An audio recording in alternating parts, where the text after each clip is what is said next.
Good evening. This regular meeting of the Board of Trustees of Denton ISD on August 13, 2019 is called to order at 6:01 p.m. A quorum is present. And before we get into the actual agenda, I would like to introduce somebody in the audience, Corinne French, who is a trustee from Valley View, but is also on the TASB Board of Directors. She represents Region 11, and her goal is to attend as many school district board meetings as she can. So, Corinne, it's very nice to have you here tonight. Thank you. All right, Dr. Wilson. Thank you, Ms. Burns and members of the board. On first day of school eve, to be able to have our board meeting tonight before we get at it tomorrow, which is what we're really all about. The freshmen did come today, and just before we get into pledges and work through that, we had it was really good attendance from all the freshmen for Freshman Day today, and they keep coming. And I just think it's amazing. Ms. Zor was telling me she has a new home out in the Sandbrook area, Arrowbrook area of our district, and on her street there were 5 students waiting for the bus this morning, and the houses there are less than 3 weeks old. So we're going to keep getting them all year long and keep moving. So we'll go at it from there. Let's look at let's do the pledges first. And for pledges, I'd like to ask Ms. Munchke. She'll lead us with the pledges this evening. To the flag of the United States of America and to the republic for which it stands, one nation under God, indivisible, with liberty and justice for all. Honor the Texas flag. I pledge allegiance to thee, Texas, one state under God, one and indivisible.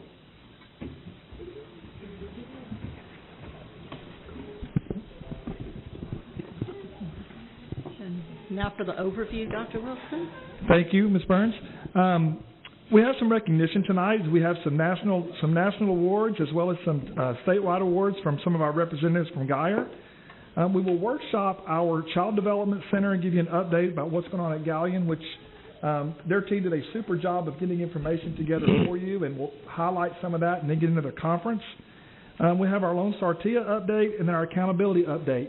And both of those should be very informative regarding professional development and then how that all ends up and how it's all tied together.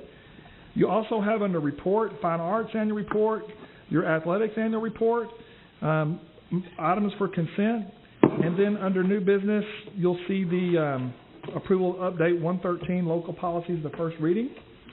Also, if you will notice, and I skipped over this for a second, but we will have our first open forum for any topic.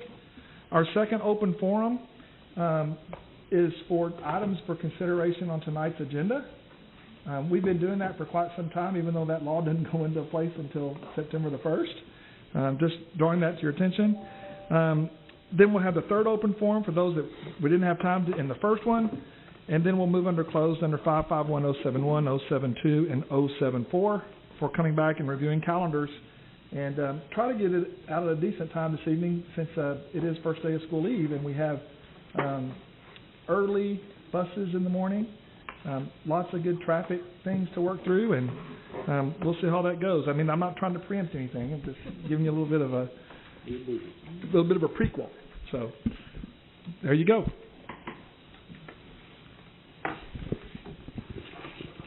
Okay, then. For recognitions and presentations, Ms. Lahr. Good evening. Thank you, President Burns, members of the board, and folks who have joined us in the audience, and those of us on video at home. We're excited to welcome a new school year this year and set things off on the right foot with recognizing a couple of gentlemen who are certainly setting a fine example and, of course, achieving great things at Geyer High School. We're going to start with Kyle Keith at Geyer High School, so if Coach Keith will come forward and just stand right here. For those of you who don't know or aren't familiar with Coach Keith's work, he was named this summer in June the National Strength and Conditioning Coach of the Year for the Southwest region at that association's national conference in Nashville. What sets Coach Keith apart when we were asking about the award is that not only has he spent many, many years working with students and athletes at Geyer High School, helping them become healthier, stronger, faster, more powerful athletes, he also sets an example through great character, great leadership skills, and lots of mentoring. So that really clearly has set him apart, and I know you guys know the exceptional program and athletic prowess that Geyer High School has experienced over the last decade plus, and Coach Keith has been a seminal part of that. So we wanted to bring him forward. As the board comes down off the dais, they would like to congratulate you. But we just wanted to say, Kyle, thank you so much for picking us. Thank you for sticking with us, and thank you for working so hard and diligently with our kids. And we know this is such a busy time of year, so thanks for coming tonight. Congratulations.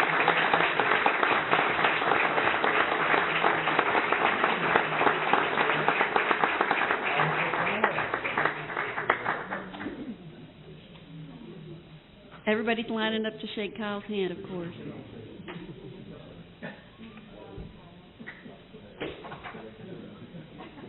Get back in there, we'll get a picture. Right. Yeah. Everybody gather around. No, you're in here. You're over here. Sean, you go to the other side.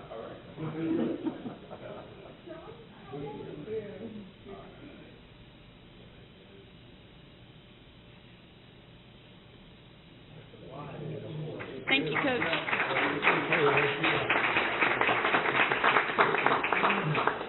Also providing a little bit of balance on the academic front, tonight we're going to also honor Jason Bird.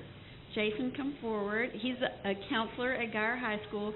And as you guys know, Geyer High School posted, this is just a sidebar, Geyer High School, the class of 2019, out-earned by far the total scholarship for colleges and universities this year, an unprecedented amount of scholarship money for kids for the class of 2019. And I know Jason and his team, the counselors at Geyer High School, put a lot of work into that. So you're coming off a banner season as far as we're concerned. But Jason personally was named as only one of 25 counselors and advisors and teachers in the entire state of Texas who was selected for a 2-year leader fellowship with Texas Encores. And they represent all 20 education regions throughout Texas and are recognized as leaders in the college and career advising field.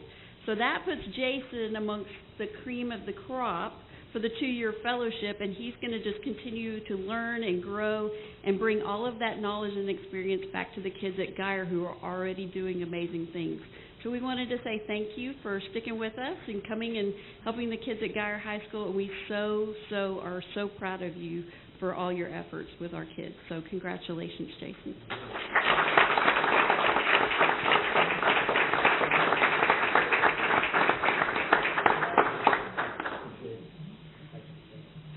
See, we're doing this quickly because we know you got school tomorrow.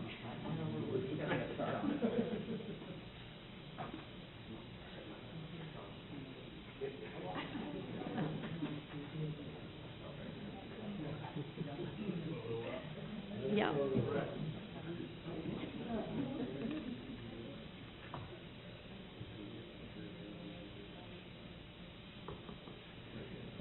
Congratulations. And if you guys want to sneak out, we just appreciate y'all coming on first day of school eve. First day of school eve. That's right. Congratulations to everybody. Thank you.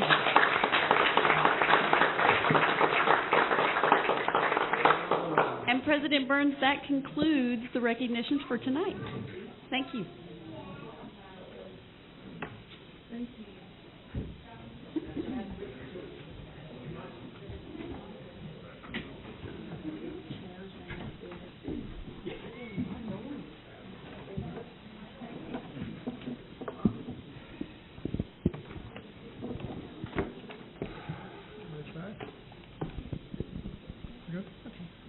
Taking pictures, we can go ahead. We do have a speaker for our first open forum, Raylan Samuelson. Thank you.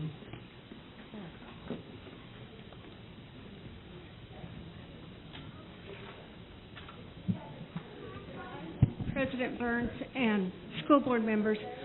I want you to know I am a substitute teacher for Denton ISD this year. 5 years ago, I was a substitute teacher for Denton ISD.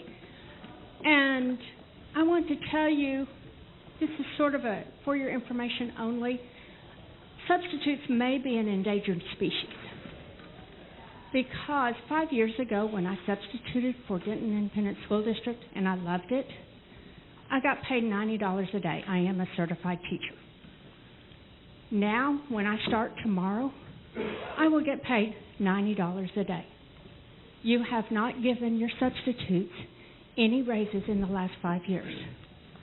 I know you have given other professionals raises during the last 5 years, and also I want you to know that you pay your school bus drivers more than you pay your certified teachers. School bus drivers get $16.50 an hour, and I know that because my daughter is one of them.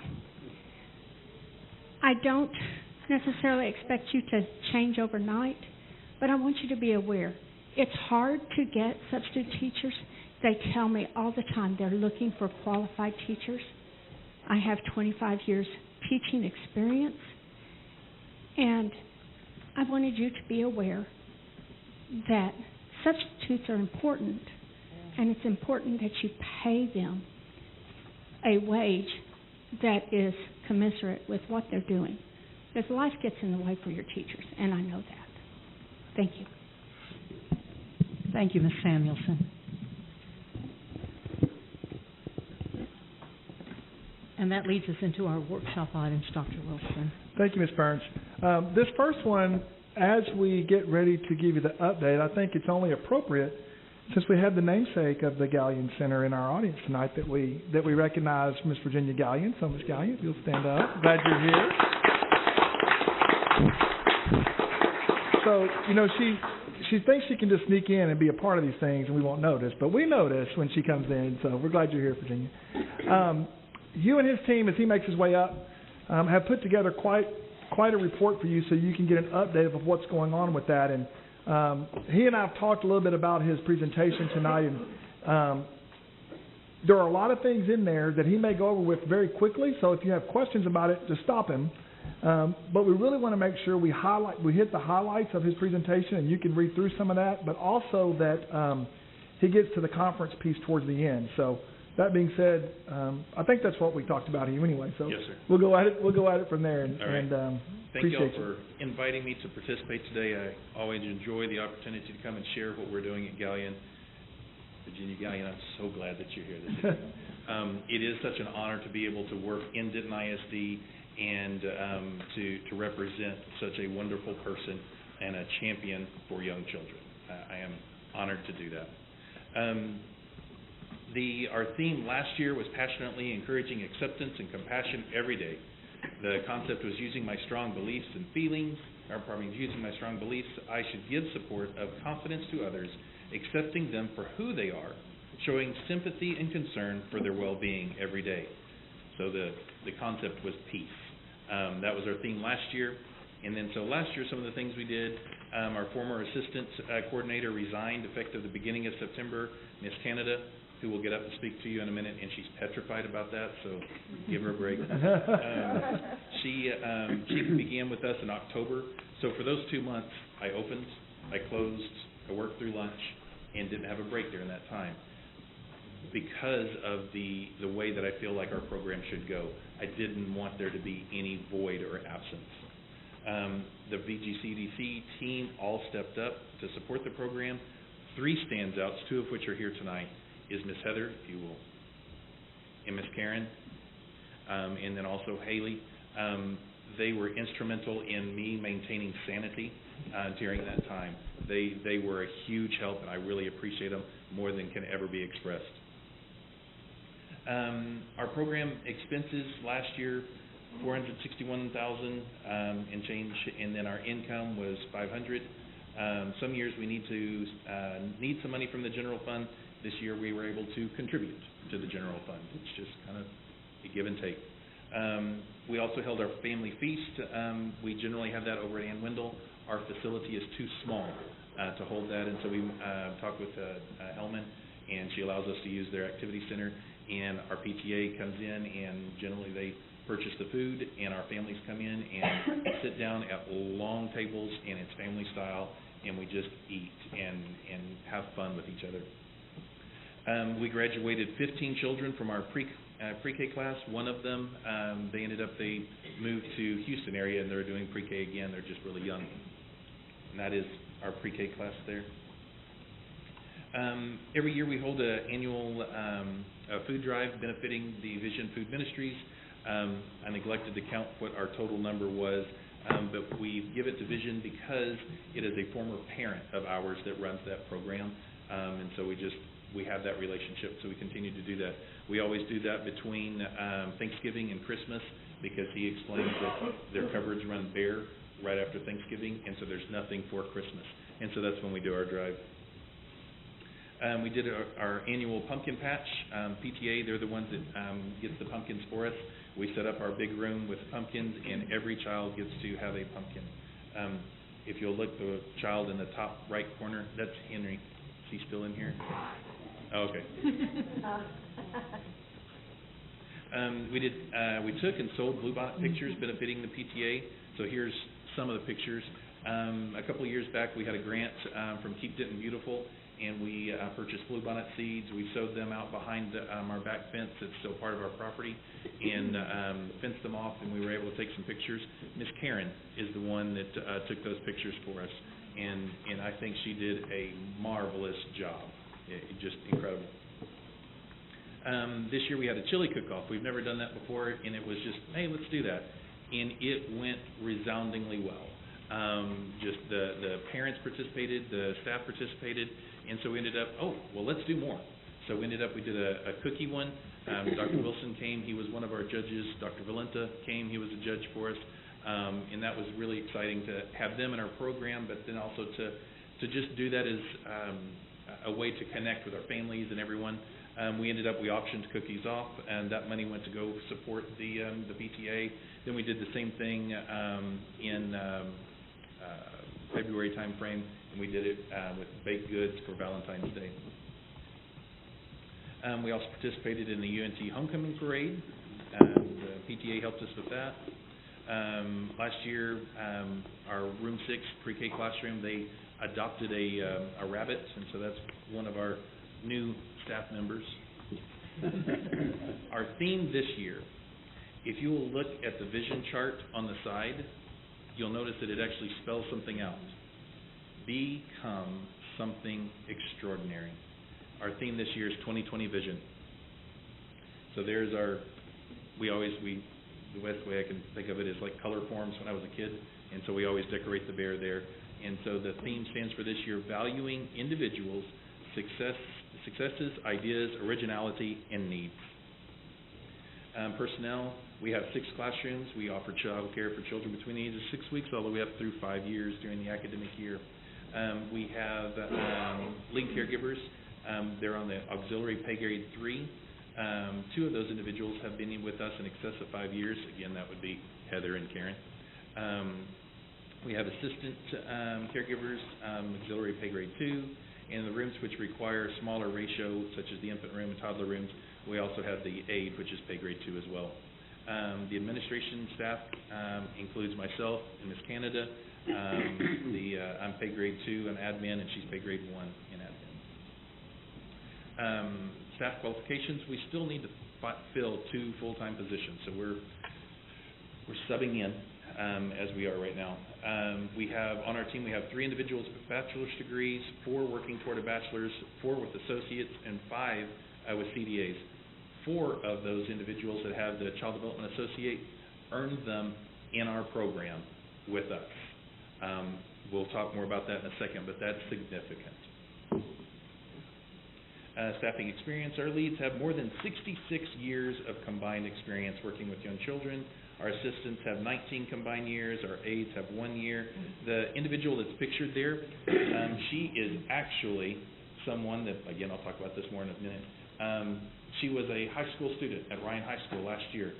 She is in a partnership in which she came to our program and worked in our program for a portion of the day. She did such a great job. She wanted a job, and we wanted an employee that knew how we did things. We hired her.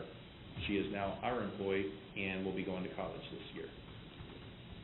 Admin, we have 45 years combined experience. In total, our team has more than 131 years of experience working with young children.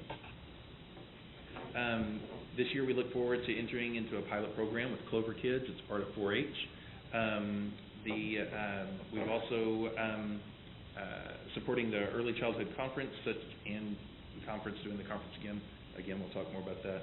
And then special events, the Family Feast, Pumpkin Patch, the Chili Cook-Off, Cookie Baking Cook-Offs, and the Balloon Bonnet Pictures. With those, the bake-off things, I would love for y'all to come and participate or be a judge. If you're interested in that, email me and I will pencil you. You just need to go hungry. That's all I can tell you. They don't have a plate big enough for all the different goodies that are at the competition. So like, Dr. Flint and I both thought, are you just going to give us a piece? And it was, no. We were there half a day. They waddled out. Did you take a nap? My wife Melanie said, "What did you have for lunch?" I said, "What did I not have?" It was the whole thing. So just be ready if you do go. Our PTA, last year we had 23 members for the whole year. As of right now, we have 23 members, and we're just at the beginning of the year. So I anticipate that we will continue to grow that number. Curriculum, I think y'all are familiar with it, but in brief, we base it off of Little Texas Big Futures for the younger than pre-K, and in pre-K we use the Texas Pre-K Guidelines. Little Texas Big Futures, as it was described to me, it's TEACS for younger than pre-K. So what we do is we have converted that into an Excel spreadsheet. We have developed, still developing and not yet developed. The teacher's job is to assess, authentic assessment each child within the first 2 weeks on what they know and they don't know. Authentic assessment is they're watching the child at play. They may say something, "Oh, can you pass me the blue crayon?" And so they're looking to see what the child knows. They are not point to the blue one. It's very just part of what they're doing. So there's the assessment. From the assessment, the teachers will create individual learning plans for each child in their classroom that they update monthly. The top section on that, there's a skills, strength and confidence. This is what the child can do. The second section is going to be the next activity or next area to develop. And there's going to be 5 things that they're going to choose that they think this child's going to develop this skill this month. And the last section is going to be, what are we going to do, activities to help? What are we going to do to support the child in gaining these skills? Again, the teacher does that for every child in their classroom every month. 1 copy goes home with the parents, and 1 copy stays at school, and we put it in a portfolio. We do anecdotal notes to describe how each child does accomplish these goals. It's not just, oh yeah, they did it. We want the documentation. And then we also have steps in the journey. It is a anecdotal record on steroids. We take a picture, and then we put all the verbiage in there as well. And then finally is works. The best way that I can describe works, when my son was in the program in January, he wrote all the letters of his name on a piece of paper. In May, he wrote it in reading progression, capital and lowercase letters all on the same line. So you could see the progress that he had made in those few months on learning how to write his name. All of this goes in the portfolio when a child starts. It doesn't matter if they start in infancy or if they start when they're in the pre-K room. We make a portfolio for every child. And that information, I have the ones on both of my children. Both of them are so thick that it takes 2 3-ring binders to have all of that information in it. Innovative programs. We have been actively involved with the Early Childhood Coalition serving the North Texas area. Since the development of the work group at ECC, I have been the chair of the Educating Educators Work Group subcommittee, where we developed learning opportunities through trainings, which are offered monthly at a nominal fee for individuals working with young children. So, not this Saturday, but next Saturday, Ms. Heather will be teaching a training there for individuals that work with young children. It's $10 for 2 hours. If you work with young children in a licensed child care center, you have to receive 24 hours of training annually. And that's just if you've been in the field for years. If you're new, you have to get 48 hours of training. The new team, so to speak. In early June, Gary Henderson and Alicia from United Way approached me about restructuring the Early Childhood Coalition. And in that, they wanted to move me and the group that I was chairing out and move it over into the Denton County Workforce Success Leadership Team. And so with that, do what? To disconnecting all those dots. Yes, yes. And so with that, they came up to me and asked me if that would be something I was interested in. I said, sure. They said, then we need to have, you have to be nominated. So they went to Dr. Wilson to affirm the nomination, and so then I went to the first meeting in which I had to be voted in. I'd never joined a volunteer group that there was so much to get into it. Yeah.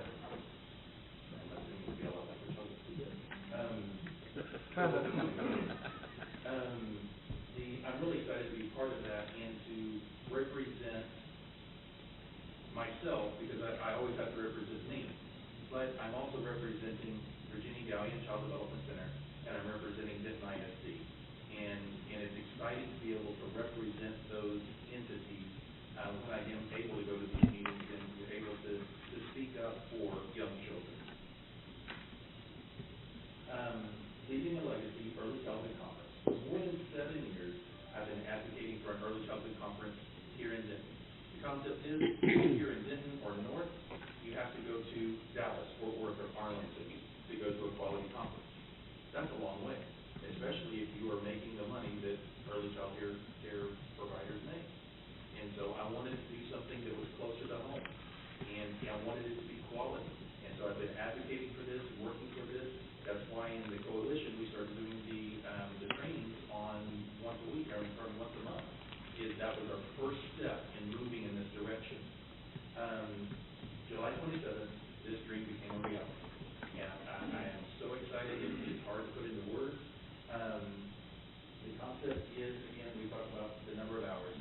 If you work in early childhood, you have to have those 24 hours of training. If I taught all of our team what I know, there's a finite amount of information that I can teach them. I'm not so naive to believe that I know everything that they need to know. So I want them to go out and get more training outside of us so that then they can bring more in. They can then teach me.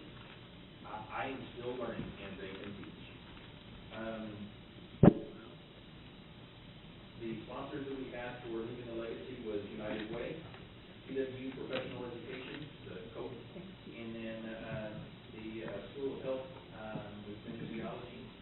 The concept of leaving a legacy, if I was the keynote speaker, and the speech that I did was based on something that Dr. Betty Myers had done for us.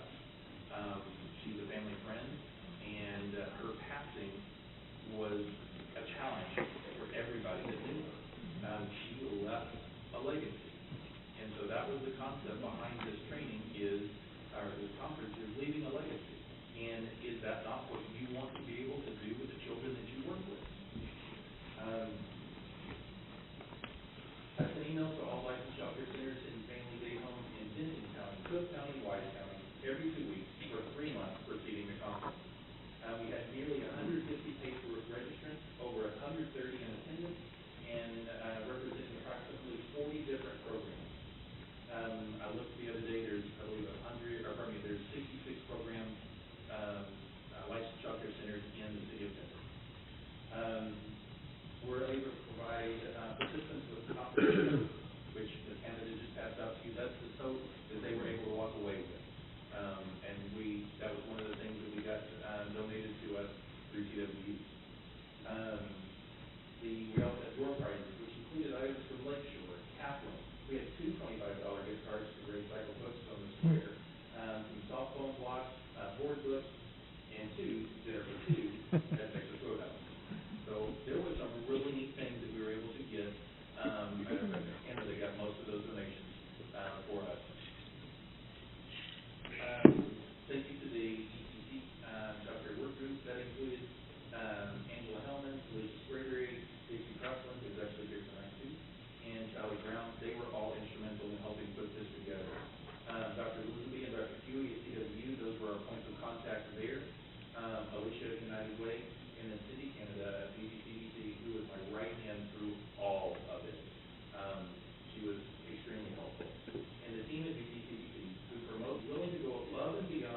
job description to support the efforts in providing quality programming in our area. There was an opportunity I had at one point when I did not have a supervisor, and so Dr. Wilson and Dr. Valencia met with me trying to figure out what we were going to do. And in that, I felt it was probably the most bold move I've ever done while I've been at Denton ISD. And I said, I feel that it's short-sighted of me to focus on the facility that you awarded me to run. I feel like my responsibility is to help the community, help those other individuals that are working with children that are going to be Denton ISD students. And so that's part of what the coalition has done, and that's part of what the workforce group that I've moved into, that's what we will be striving to do, is to continue to support and promote all of that. Again, kind of like what I'm saying that the team did, that's not my job description, that's what's right. And that's what I'm so thankful about the team that I have the privilege of leading, is they do what's right, not just what's in the job description. So thank you for that.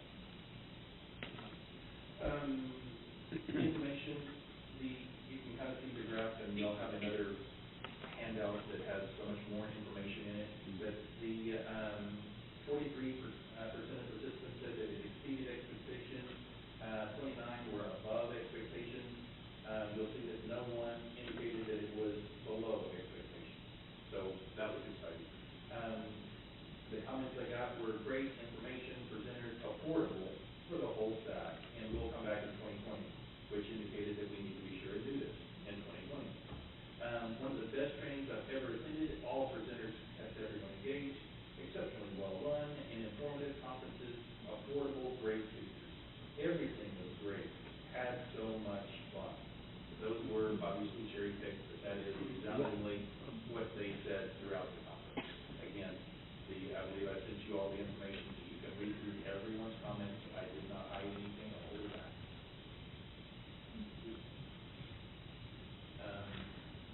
In the future, they're excited to be back. We have seed money for next year.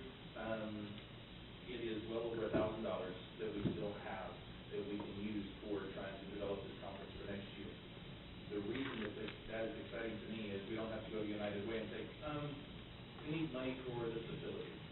We have that money. We can go ahead and put that down when we come up. Embassy Suites has contacted me, and I've met with them a couple of times. They really want us to host it there. Now, I don't know if that's going to be in our affordability, but it's pretty exciting that somebody else has heard about it and is reaching out to us, hey, come on over. And then I do have some exciting ideas for growth, so we'll see what happens there and how we might grow it even more.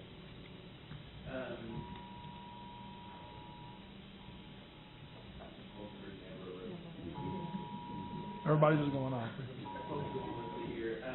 We have established partnerships with CSUs where they will be sending their child development students to observe in our program. We've done that for several years now. I'm excited to announce that we're expanding our practicum partnership this year with many students from Denton High School with our Ryan and Geyer High School students. So this is what the teacher I was talking about earlier. She was part of this partnership. So she's a success story in that she got a job from doing this. She's not the only one, from what I understand, talking with the teachers in this class. This last year, I had the opportunity to do a couple of classes at Ryan High School regarding child development, and then just today, I was asked to participate in the education and training committee. Ms. Ruby, Dr. Ruby, she contacted me and asked me to participate in that to help guide some of the things that are going on in this partnership. We have maintained our 4-star, which is the highest possible, 357 star, of 66 licensed childcare centers in the city of Denton currently, 4 other programs. Redmore Nursery Day School, Redmore at Gonzalez, we're one of 4, and then New Generations Childcare Center. So there's 3 others, and then if you do the footprint that is in ISD, you can add 3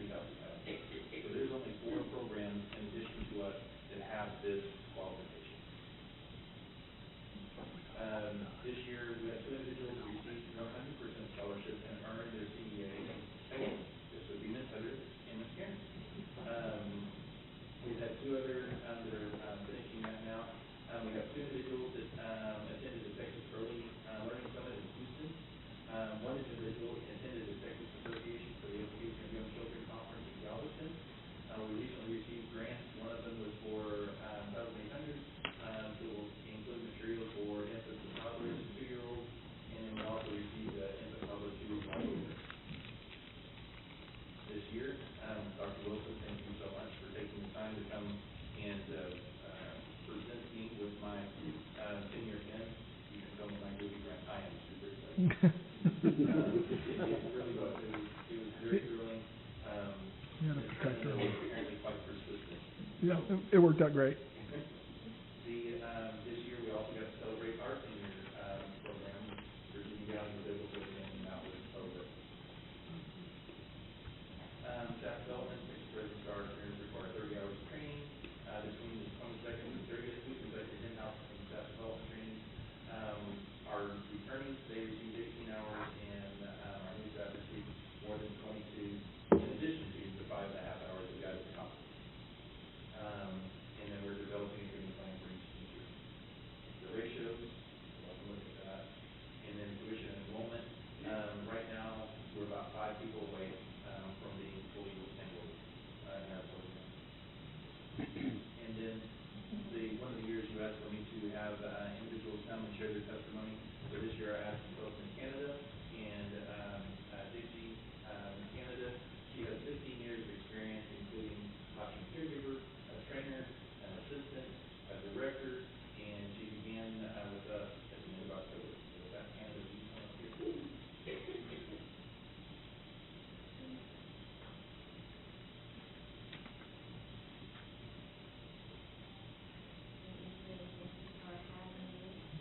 When you work with Mr. Bolton, you don't volunteer for anything, you're voluntold what you're doing. Voluntold, that kind of tricks me, but, putting this all together, this is the nuts and bolts of our center. The guts of our center, the heart of our center, 2 of them are right here. I've never seen anything like it on all the years that I've been in childcare. My background is early childhood development. I was with daycare centers for 12 years. I was the director of a daycare center for 9 years. There is a difference in a daycare center and a child care center, which is what Virginia Valley is a child care center. I then took 11 years off to homeschool my son, first grade until he graduated from high school, and then I pursued my degree, which is religion and Christian counseling, and with the encouragement from my super-in-law, I became a hospice counselor. And I actually interned for a year, and the day before, I was to go into our offices on LBJ and sign my paperwork. A disgruntled employee went into those offices, barricaded himself in her office, tried to kill her and tried to kill himself. And it absolutely derailed my plan, took my space, everything. I just got it after that point. So took a little time off. My daughter, who was at the time with Austin ISD, said, "Mom, you need to go back and work with kids. Go back with kids again." Well, I didn't do little time kids. I went to Denton ISD, and I started Denton High School in the CAD classroom, and did that for a couple of years, and decided I needed to take a little time off, because that's something when you're in that classroom. And I just started, I thought I was going to be a library kid, so I just kind of started flipping around Apple Tracks to see what was out there. I found Virginia Valley Child Development Center. I had no idea we had a Child Development Center, and it just so happened they were looking for an assistant coordinator. So I applied, and I'd like to tell you that was an easy process, but it certainly was not. I had a very thorough phone interview with Mr. Bolton. He then asked me to come in for a face-to-face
playground. We're all in. We are all in. It is 100% about the children at that center. Nothing else. Nothing else. In fact, the vision at the center, the statement is doing and saying what is best for the child. That's all you have to know. And we train our new staff. If you have a question about something, should I do this? I'm not going to say this. Doing and saying what is best for the child. It is done. That is how it's conducted every single minute of every day in that building. And it starts from Mr. Walton, and it circles down, and it's the team rate. We're all in. We bring the team rate. The center, again, I cannot stress how different it is from a daycare center. And I just wanted, when we're trying to find teachers to work there, I'm like, how can they just don't know what's here. Because if they had the opportunity for the ratios we have and the support we give them and people that our clientele are teachers. Our parents are teachers bringing their kids to us. They would be jumping through hoops to work there. We just have to go find them. We have to let them know that we're here. Like I didn't know the center existed. Mr. Wilson already mentioned the Early Childhood Coalition, along with United Way in County last month. The turnout was fantastic. But what really impressed me was our staff, because he was totally immersed in this thing, complete planning, which we will never do in Hawaii again, maybe October. Until we're about to start. And then I got voluntold and pulled into it. And our staff, they all got pulled in, and they were more than willing. They arrived early. They were in parking lots giving people directions where they needed to go. They were passing out breakfast volunteers. They were helping with registration. They helped the presenters move the material from place to place. They didn't help clean up. They were all in. They're that into sharing this vision, doing and saying what is best for the child, that they want all the centers to do that, not just our one little center. To say I'm thrilled to be part of it is an understatement. My family, they get tired of hearing about it. They do. And if I see somebody that I worked with in the past, I'm like, I need to tell you this. It's like witnessing, seriously. I need to tell you about this program that I'm in. I never thought I would be back in some care. Faith is kind of different for me, and I am so blessed that they put me where I am. At the bottom of my district email, just under my signature, there's a clip art of an old vintage blue typewriter. And there's a sheet of paper coming out of the typewriter, and it's a quote from Douglas Adams, and it says, I may not have gone where I intended to go, but I think I have ended up where I needed to be. So thank you for supporting this center. And if you haven't been here in a while, come over. I'd love to show you around. We want to share it. We want to share these teachers and share what's going on there every day. So thank you. And thank you.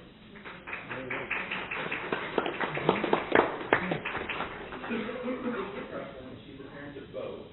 Both can wave high for everybody. No? Nope. She's on the ISD precinct. Yes, I'm Denton ISD cricket coach. You've probably seen my face before when we were doing the switch to full day precinct. It's good to see y'all again. I've worked in daycare in college. I'll give you a little background about myself so you know where I'm coming from in connection to Virginia Galleon. I worked for 6 years at Gonzales School for Young Children as a PK teacher. I was there when it opened. Stayed home for a year with our son, Bo, who has just turned 3. He's entering his 3rd year at Galleon. Came back and retired as a PK instructional coach. Currently working on my master's in early childhood education. So it's safe to say I know early childhood, and I knew what I was looking for when we were looking for a child care center. So the first time I walked into Galleon, I noticed Mr. Beaver, coordinator, he's in there working in a room, not in his office, he's helping out in a room, which spoke volumes to me to see the leader doing jobs that aren't necessarily his description. And a lot of daycares, like Mrs. Kennedy said, they try to lure you in. These are the field trips we take. This is the activities we do. Don't we sound like a fun place to be? And Mr. B was talking about bell curves and student relationship building and safety of the students. And I was like, that's it. I hit the jackpot. Here I am. We're home.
Mrs. Price? I was fortunate enough to attend a few of the meetings, the planning meetings for the conference, and we are so blessed to have TWU here. There were quite a few people who supported the efforts of this conference, the facility, and willing to support the efforts. I mean, Mr. Bolton worked like a trooper, but he wasn't alone, and TWU was there for him. And to have that kind of support in our community speaks volumes. And the fact that it represents, this is a potential enhancement to the educational process of the students who will one day be in our district. So this is a really wonderful thing, and it needs to be done. I know it's a lot because I saw what it took. I mean, from the details are incredible. I mean, the TIA people know this, from voting on the logo on the bags. I mean, and who's going to provide the meals. The details, the devil truly is in the details. And there were 1,000,001 emails for every little thing, and I was blessed to be included on that. But a lot of support was there, and I was very proud of Mr. Bolton and our district for being at the forefront of this. Dr. Alexander? You know, I went through the report and could see that there's a lot of really good information about a very exciting program about which we're all proud. But just reading the report in no way brings to the level of understanding the presentation that you've made here tonight. The enthusiasm that you have, the enthusiasm of your staff, it really makes us all very proud to see this program blossom and to come to the quality level that it has achieved. It's more than we could have imagined when we started a good many years ago, and I'm really proud of this, and I'm proud for Virginia Gallion, because I think this is something that truly you can be proud of as a namesake, and I'm happy for you and happy for the children who get to participate in this program.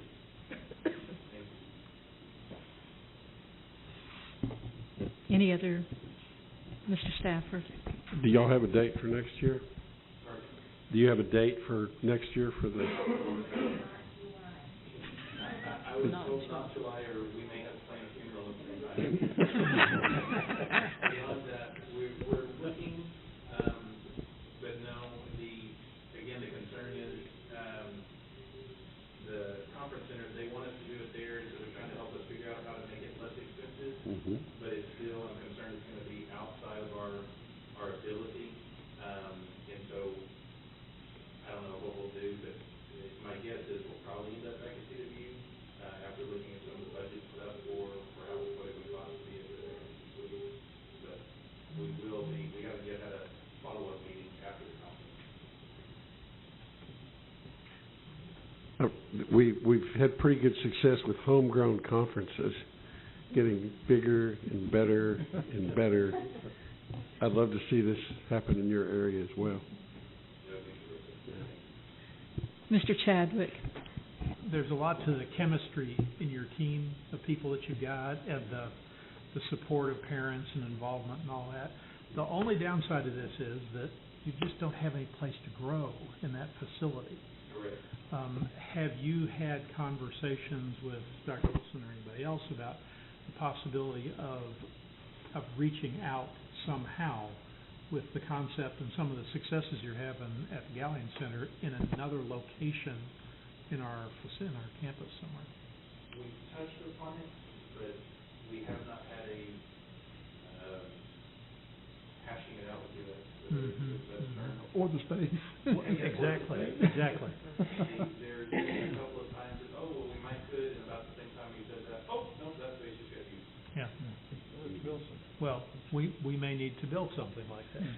So keep us involved, and let's see if we can replicate this. But great report. Thank you for sharing, and thank you for what you've done to make this a program, your whole team, to make it a success. That's right. They're the ones that actually do the delivering. It's my concept. They have to deliver on it, and they do it.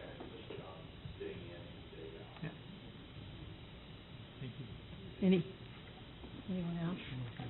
Okay, Dr. Wilson. No, you go. Just real quick for the board, you guys know we have a neighbor to our west here, Bruce Yeager, who's the superintendent in Ponder, and his grandkids go to Galleon, and I don't even have to ever ask him. He just looks at me all the time and says, "Do you know what an incredible place that is?" He likes to take a break from Ponder ISD and come over and pick them up or drop them off or whatever he has to do. So I'm sure everybody knows who Bruce is over at the center. But he we'll be at Region 11 and we'll be having lunch with 4 or 5 superintendents from other places. We're doing our work and he'll say, "I don't think you guys around this table know my grandkids are in the best school in the state of Texas." And he goes, "And they're not in Ponder." And everybody looks at him like that, like, what are you talking about? And then that's where that goes on. And I think what Dixie talks about, what Ms. Crossan talks about with regard to her own, that relationship building gets them so ready for whenever they do move on to school, what that's going to be like and as they move on into first grade or kindergarten into first grade. And Mr. Yeager talks about that all the time, unsolicited. So when you see them at Tasby or SLI or any of those places, don't be surprised if he says, "Hey, do you guys know?" Because he will definitely brag on he'll probably show you pictures of his grandchildren, first of all, right? The second thing is the difference that he and his staff is making with his grandkids is definitely noticed by him and unsolicited on how he brags on you. So I hope I didn't embarrass any of you guys, but you guys know who Mr. Yeager is, right? Yes. Yeah, I figured you probably did. Well, Dr. Alexander. just one last comment about something you said during your presentation, which really hit home for me. This board has been very interested in improving the quality of early childhood education. It's been an important goal for us for years. But what you were saying during the course of your presentation is that by developing this program and helping it be a role model for other structures within the North Texas area is really helping Denton ISD achieve its goal of having the best possibly educated children that we can have. Because if we grow the quality of early childhood experience across the area, then we are improving everything in the Denton community. And I see this as a role model for that. And like Mr. Chadwick, I would love to see us be able to expand. I also think it's so important for our teachers who work in Denton ISD to be able to have access to a program like this. That was our goal in the beginning, and it still is. And we've got to take it and run with it and make it work. And as a living legacy, I just think that it's become such a vibrant, important part. And Virginia Gallion is just such an incredible person. And for this to have bear her name, it makes me proud just knowing her and knowing what this facility has become. I'm sure it's everything that she ever dreamed it could be and even more maybe. So it's so good to see you here tonight, Virginia. Thank you very much. Thank you. And that moves us into our next report. And thank you for the tote bags. Yes. No. The next item is one of those conferences that continues to grow as we work through. And the other thing is I think that you'll continue to see the theme about how everything's connected with regard to learning and the themes that you see about relationships and emotional learning and the different pieces that we're working through. So with that being said, we'll let Dwight and his team lead our presentation to give you a little synopsis of TIA. So. Yes, thank you, Dr. Wilson and President Burns and members of the school board. We're excited tonight to tell you a little bit about TIA. And to start this off, last year we came up with our kind of vision statement and our line that learners are changing. And that's so fitting because technology changes and it grows, and teachers and students need to grow with it. So it's kind of a lifelong thing. Learners are changing. So our youth, that's kind of our philosophy and our vision statement. So the next part we did was called this is so funny, 'cause, like, this is a marketing thing, and it's North Texas Premier Technology and Curriculum Conference. We just made that up. We don't have, like, any data to support that or anything. But it's like, hey, if we're gonna be, like, marketing this, Yeah. this is what you need to say. But that was 4 years ago. We said it. And I was telling them today, I was like, it's kind of like build a dream. If you build it, they will come. And today, like, Next year they it's so great have their like, game there. we can kind of talk about this. And, like, there's other big, big nonprofits that have tried to come into the Dallas-Fort Worth area and have tried to do summer technology conference. They're like, we can't, people aren't buying enough tickets and no one's registering. What is going on in Denton? And I'm like, oh, I think we have a pretty good conference up there. Maybe we're full. So it's been really nice to be like, we said that, but now it's true. So that's kind of the cool thing. We put that on there, but now it's not a reality. And the TIA team, Polly's not here, but she was there. She'd be sitting out there. She basically runs a small business out of our office. We have Ross Garrison, we have Leslie Taylor. And every year I get nervous about this because we have this slide up here and we've got to show growth. And this year we grew by 9%. We had 2,134. Last year we had 1940, which we were so pumped because we broke 2,000. I was like, that's a big deal. The other thing I was like, hey, Leslie, if I don't say this, remind me, so that you won't have to remind me to say this. So we got a keynote this year. She's a big time speaker. She walked it. This is so funny. This is what I do. She had a personal driver drop her off at Bradwell. And I'm like, when they say personal driver, is it a personal driver just like an Uber? She's like, no, it's a personal driver. I'm like, people are big time. This is serious. People are getting drivers.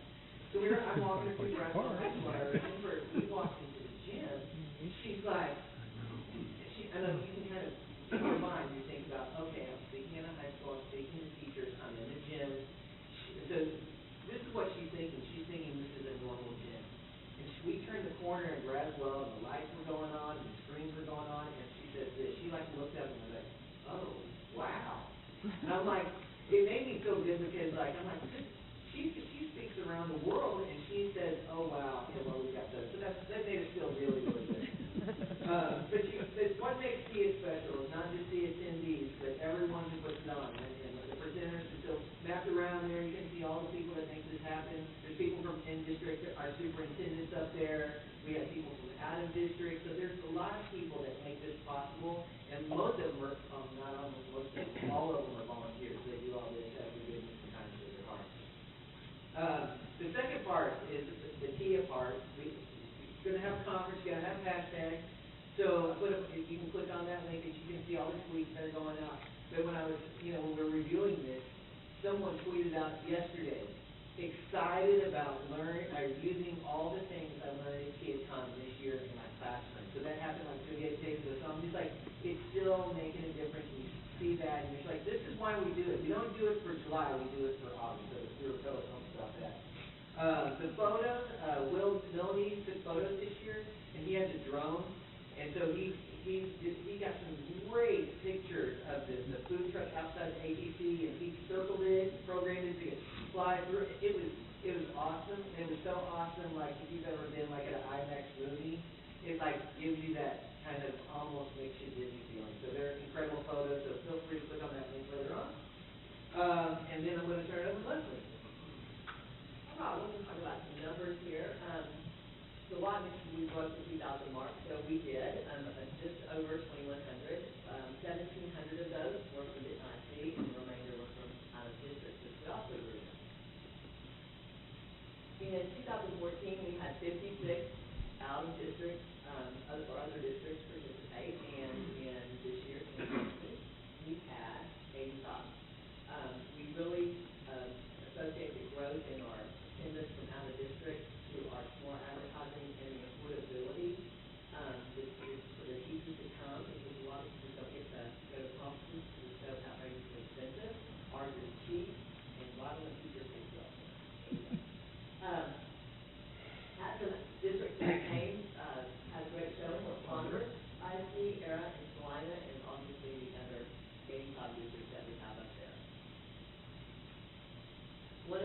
exciting parts of TIA this year was our ATP debut of their bus stop bistro. It was awesome. They brought a great vibe to the food trucks out front because of their loud music and the little dancing contest for free food. I'm going to turn it over to Ross. Oh, yeah, Fox 4, sorry. At the bottom of the slide, you'll see a Fox 4 link. That is going to show you advertising on the bus stop bistro and what it's doing at night, seeing what our kids are doing. I'm going to turn it over to Ross with some other numbers. Just a little thing about that Fox 4 story.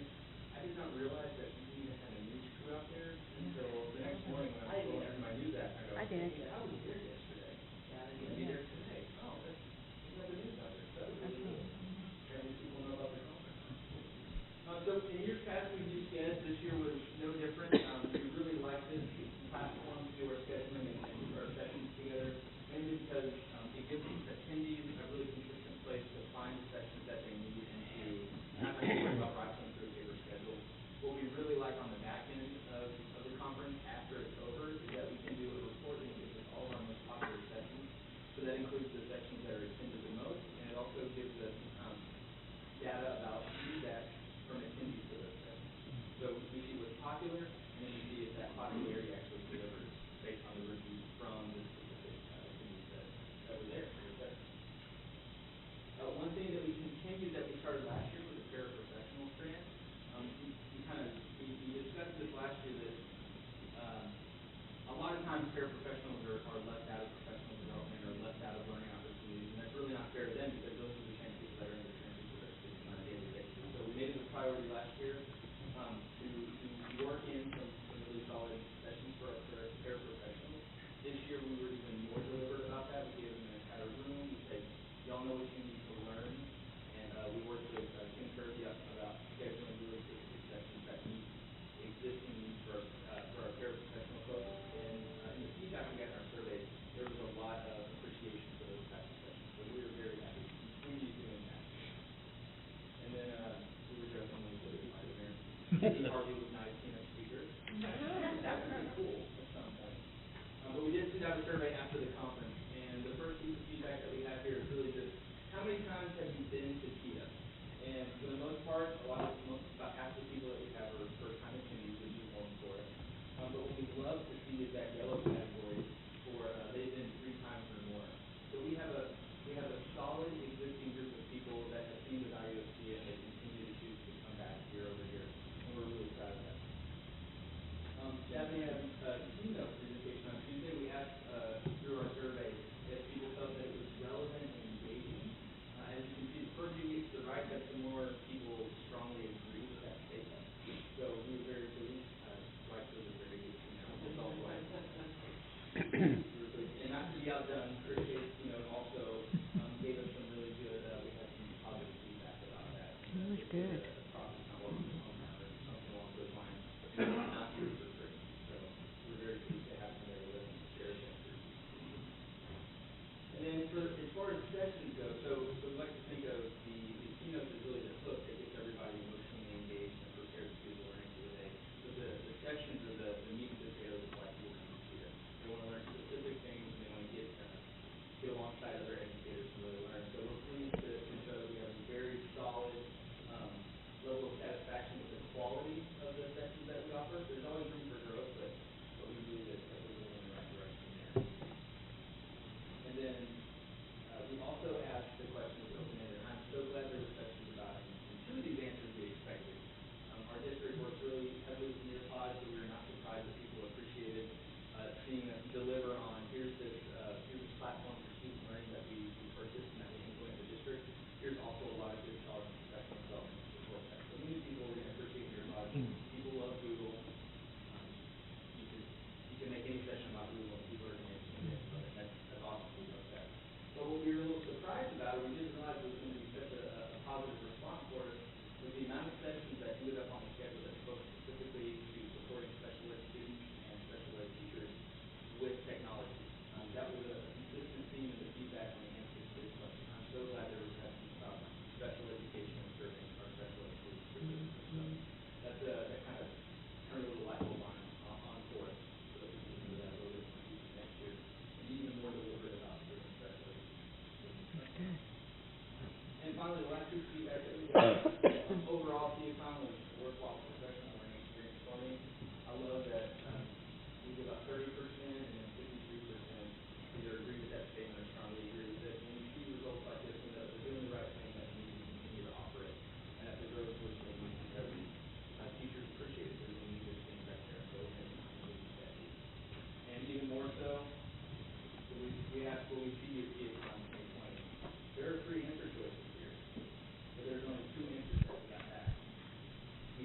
yes, I'm definitely gonna be there. Maybe I'm gonna be non-committed, but it is July. So, your response said, no, I won't be there. So that was very validating for us. So, before Dwight comes up and speaks, this was also Dwight's sixth, and it's gonna be his final speech. I just wanted to speak on behalf of our department, and thank Dwight for his work and his service to the conference. We've seen a 64% growth since he took over as director of our department, and we're gonna miss him tremendously. Really lost for us. So, that was not part of the, that was not part of the, that was not part of the script, so, but I appreciate it, thank you. I had a funny story to tell, and it threw me off a little bit. Okay, I'm back to the funny story.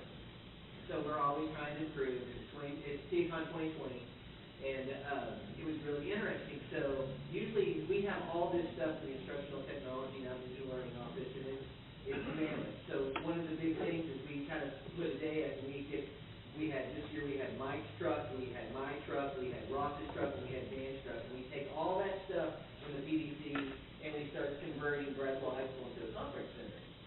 So this year, on Wednesday after it ended, Mike and Dan both had an ID conference. So Ross and I go out there and we're starting to load this stuff up and we're get it all together. We parked our trucks right there, and for some reason I went down to Deanne's office down in the Bradwell office. She goes, "Are y'all gonna take all that stuff back?"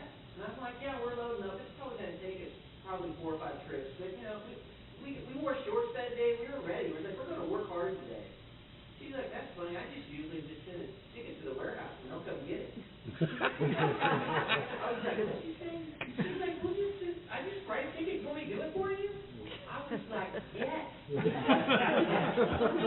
like Ross started getting the dolly out, and I'm like, "Put it back. I got a new plan." Today it comes in all of our stuff is just magically back in our office. I'm like, 10 years. We've been doing this 10 years. So, you know, there's some improvements that everyone's seen. There's improvements no one's seen. We're not make that decision again. So, we're always looking, the moral of the story is we always want to make TCon better. And so, next year we know. We're making sure the desks are put out beforehand. And we're getting the warehouse department to do it. Thanks, John. I know y'all always supported it. And I do have one more funny story about Charles Stafford. Good. I'm looking over there, and like, if y'all didn't go to the keynote was awesome this year, and like, about halfway, I'm just like, I give up, I'm crying, I'm not going to hold it back, I'm just going to deal with it, the people think, you see the tears, whatever. And like, I see Charles over there, and he's getting emotional too. I mean, I'm not going to call you out on anything, I'm just going to say he was emotional. And then as soon as the keynote ended, I see Charles like walking through over there, and I'm like, I guarantee he's going to ask her to speak in Tassie. I'm like, the last board meeting, I'm over there, and he goes, I've already talked to her. She's so good.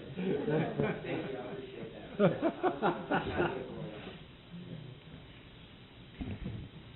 Mr. Stafford. Within 24 hours, the TASB lady who books keynotes had her business card. And she was very excited at the prospect. And so was the speaker. I just went over to her and I said, "Would you like to give the same talk to a couple of thousand school board members?" And she was like, Like it's an 8,000. Mrs. Price. Well, another successful PIA time, and you're leaving quite a legacy. We will miss you. But you have left some good people that you have trained, so we feel comfortable, and you might even want to come and attend to see. And thank you for the power banks, but we will certainly miss you. And I'm going to be there helping Leslie. I think by now I know the drill. I think I know Leslie's password. And I'll clean up all her laptops. We'll take it off. Oh, But, you mean the ghost password the ghost that she set up password. for you? That's right. I'm just hoping she has a new laptop for next year because, the batteries were not the best. So, Dr. Wilson. Yep. They order their own. Whoever needs to do that, because, Yeah. we need that To work. yeah. I got one more day. Okay. Okay, Mr. Stafford? Since you only have one more day, we're going to have to come up with a special award. We'll name it after you. It'll be for innovation, and it'll be inspired by someone who, as a child prodigy, managed to change his own grades. Mr. Stafford, talked to my dad. And my dad, unfortunately, told, like, the stories that you don't want your dad to repeat to a school board member, he repeated. Or anybody else, right? Yeah, I'm like, It was wonderful. well, thank you all. I appreciate it. I do have one other comment I'd like to make too, and it's, Mia Price, I know, has been a volunteer there for every conference that I can think of, and I was talking with a teacher who was saying something to another teacher at the conference. She said something about a couple of school board members there, and she said, well, I see Mrs. Burns there, but she said, who's the other lady? And she said, well, that's Mrs. Price. And she said, you mean that lady who's been here for 3 days helping us is a board member doing all this volunteer work? It made an impression that there are board members who attend and work at that.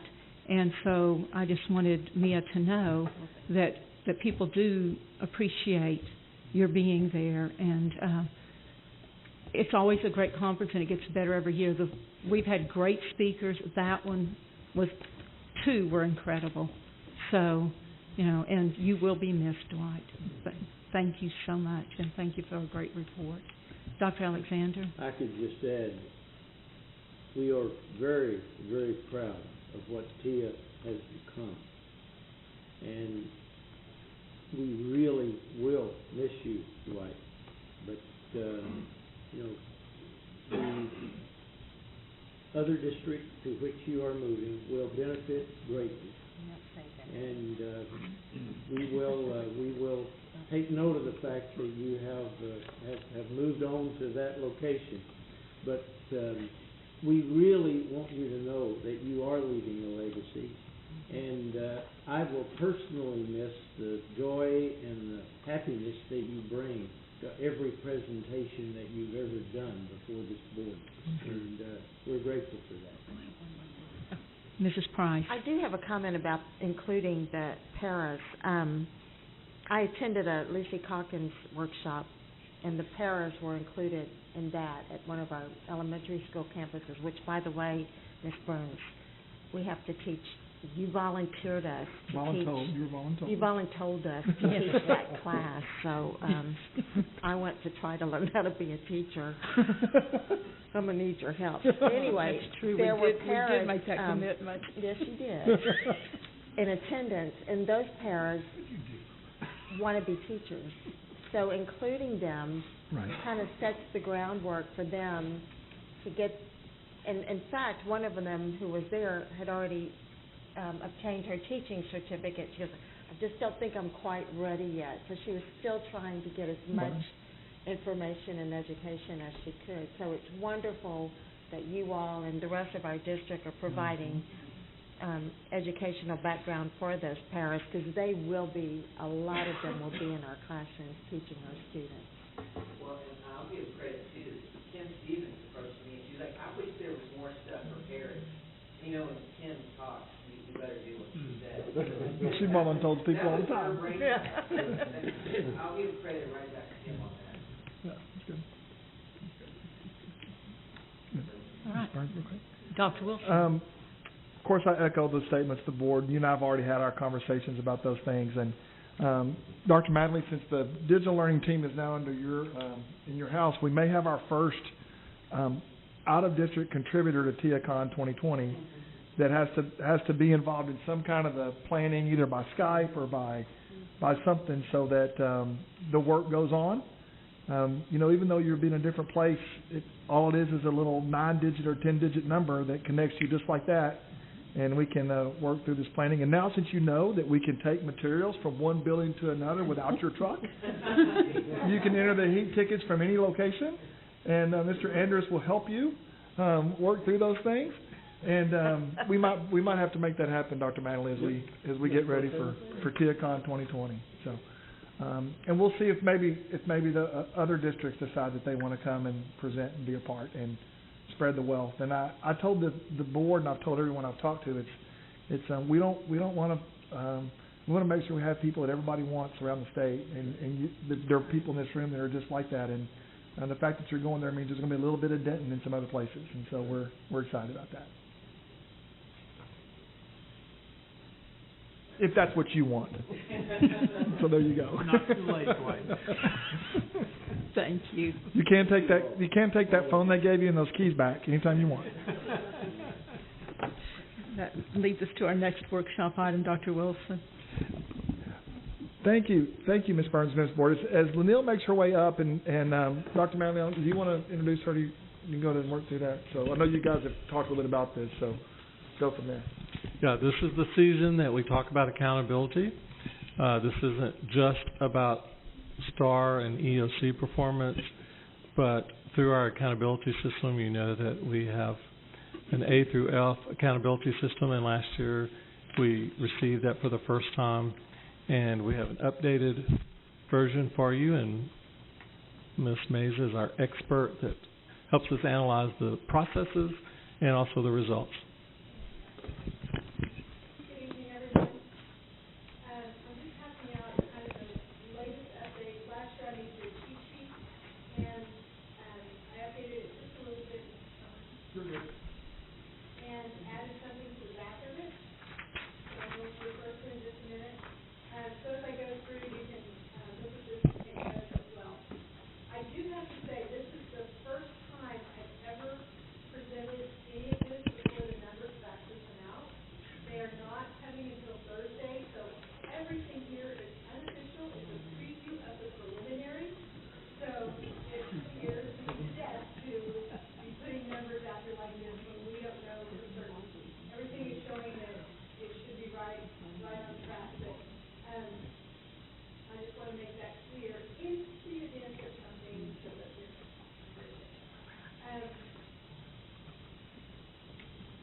Nope. You can go ahead. We've heard it. As Dr. Wilson would say, it's 80-9. That's what he said. Well, but that's not what I said. It was the how, right? She even did the foot part. In fact, I went through. I got the actual the scores, the raw scores last week, and I went through and did my own math just to double check, and they followed their rules, but they round that into the decimal place before they add. If they had not rounded before they added, we would have hit the 90 mark. But and they had it all in their rules of how they do that addition. So that was a little disheartening, but maybe we'll do great. I wanted to break down a little bit because we had the I'll show you something else. That graduation rate, just wrong. The STAR component, just on that, we would have gotten an 84, which would have been a B. The CCMR, I don't know if you remember, if Dr. Perkins has shared with you the amazing work that has been done this past year. Dr. Wilson has always said, we've been doing the work, we've just not been keeping up with the data as well as we probably should. Well, I have to say, we probably did a little extra work as well as clean up the data this last year. A CCMR grade by itself would have been about a 91.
no, just real quick, keep that on that one slide.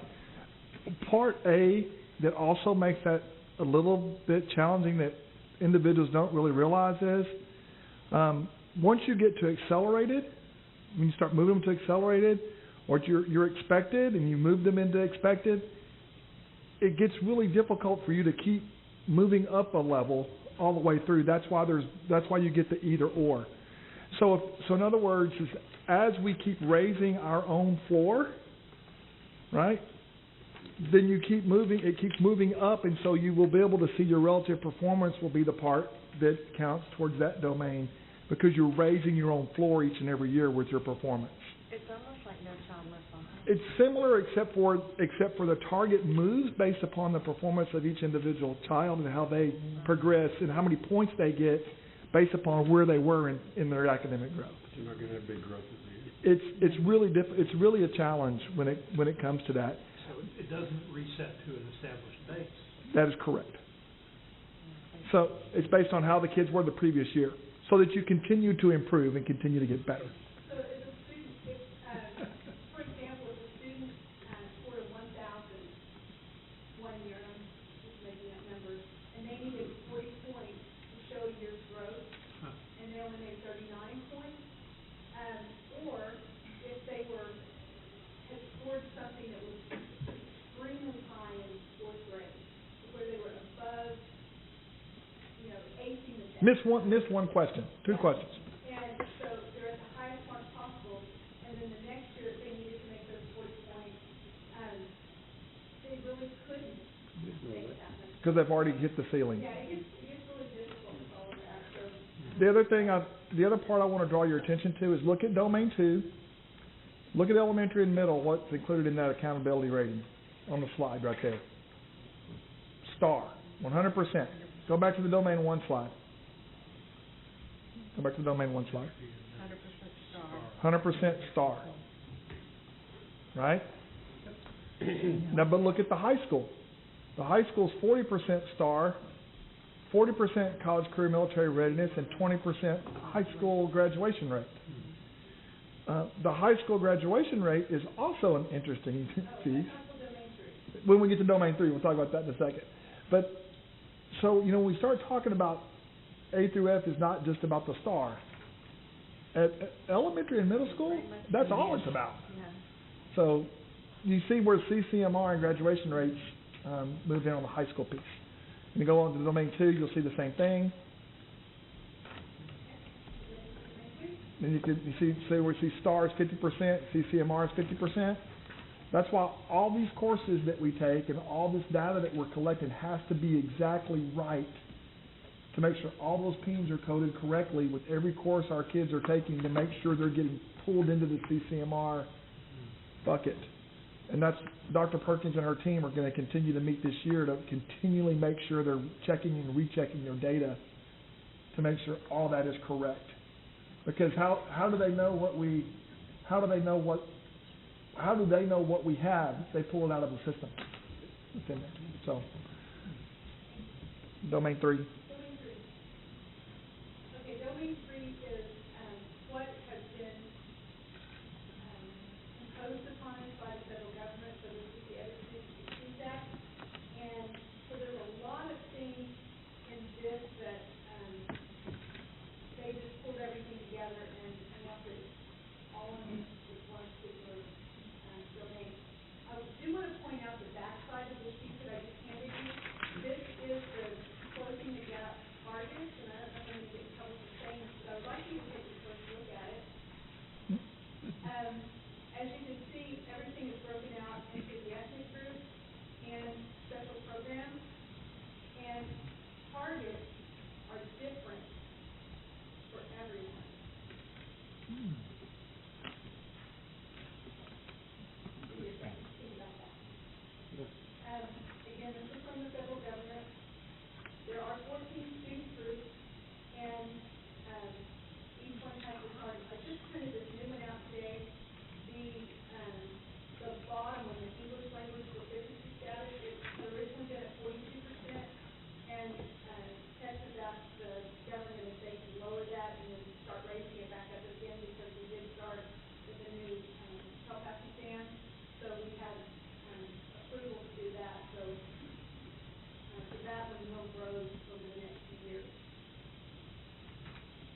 your four-year specifically graduation rate.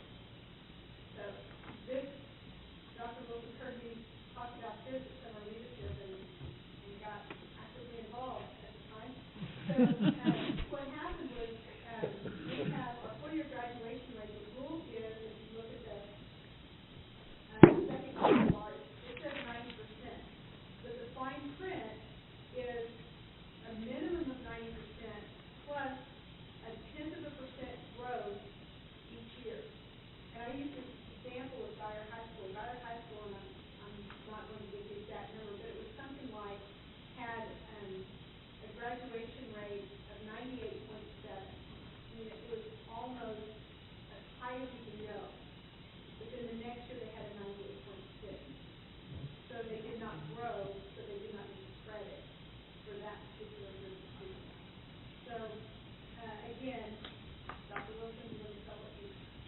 So part of what we've done is, and I'll use the example, we were at 98.9% in one of our groups of students, and because last year we were at 99%, we went to 98.9%, which means we don't get that point.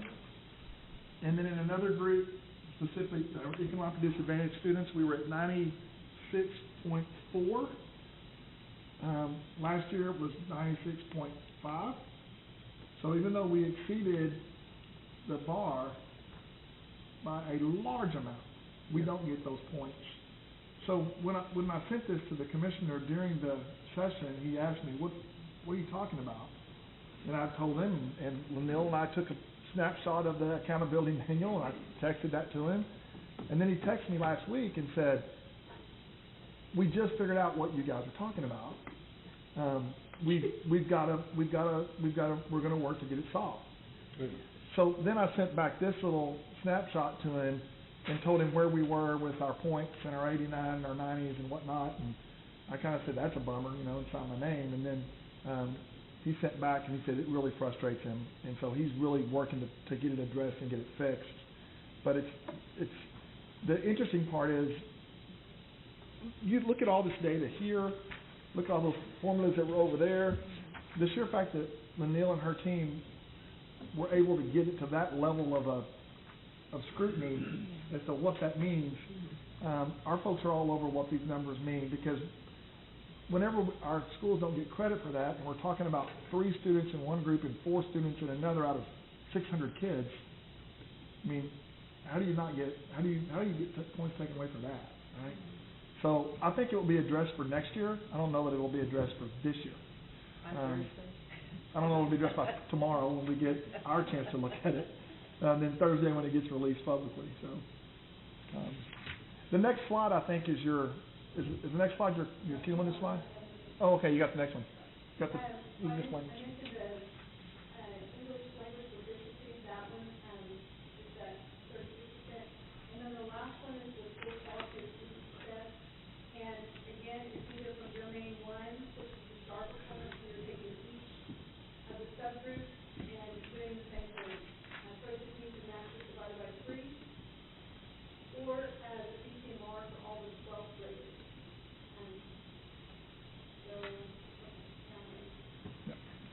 So you begin to see how we came up with how our score gets calculated. So domain 1 had an 89. The best of domain 2 was an 88. So we take the best of either domain 1 or 2, so that's our 89. And then domain 3, because it's the federal government, we have to use that one. It's also an 89. So then we take 70% of one, 30% of the other. That's obvious that it's going to be an 89. But that's the one where it was like an 89 point something, so it could have run into that, but it didn't. So we got an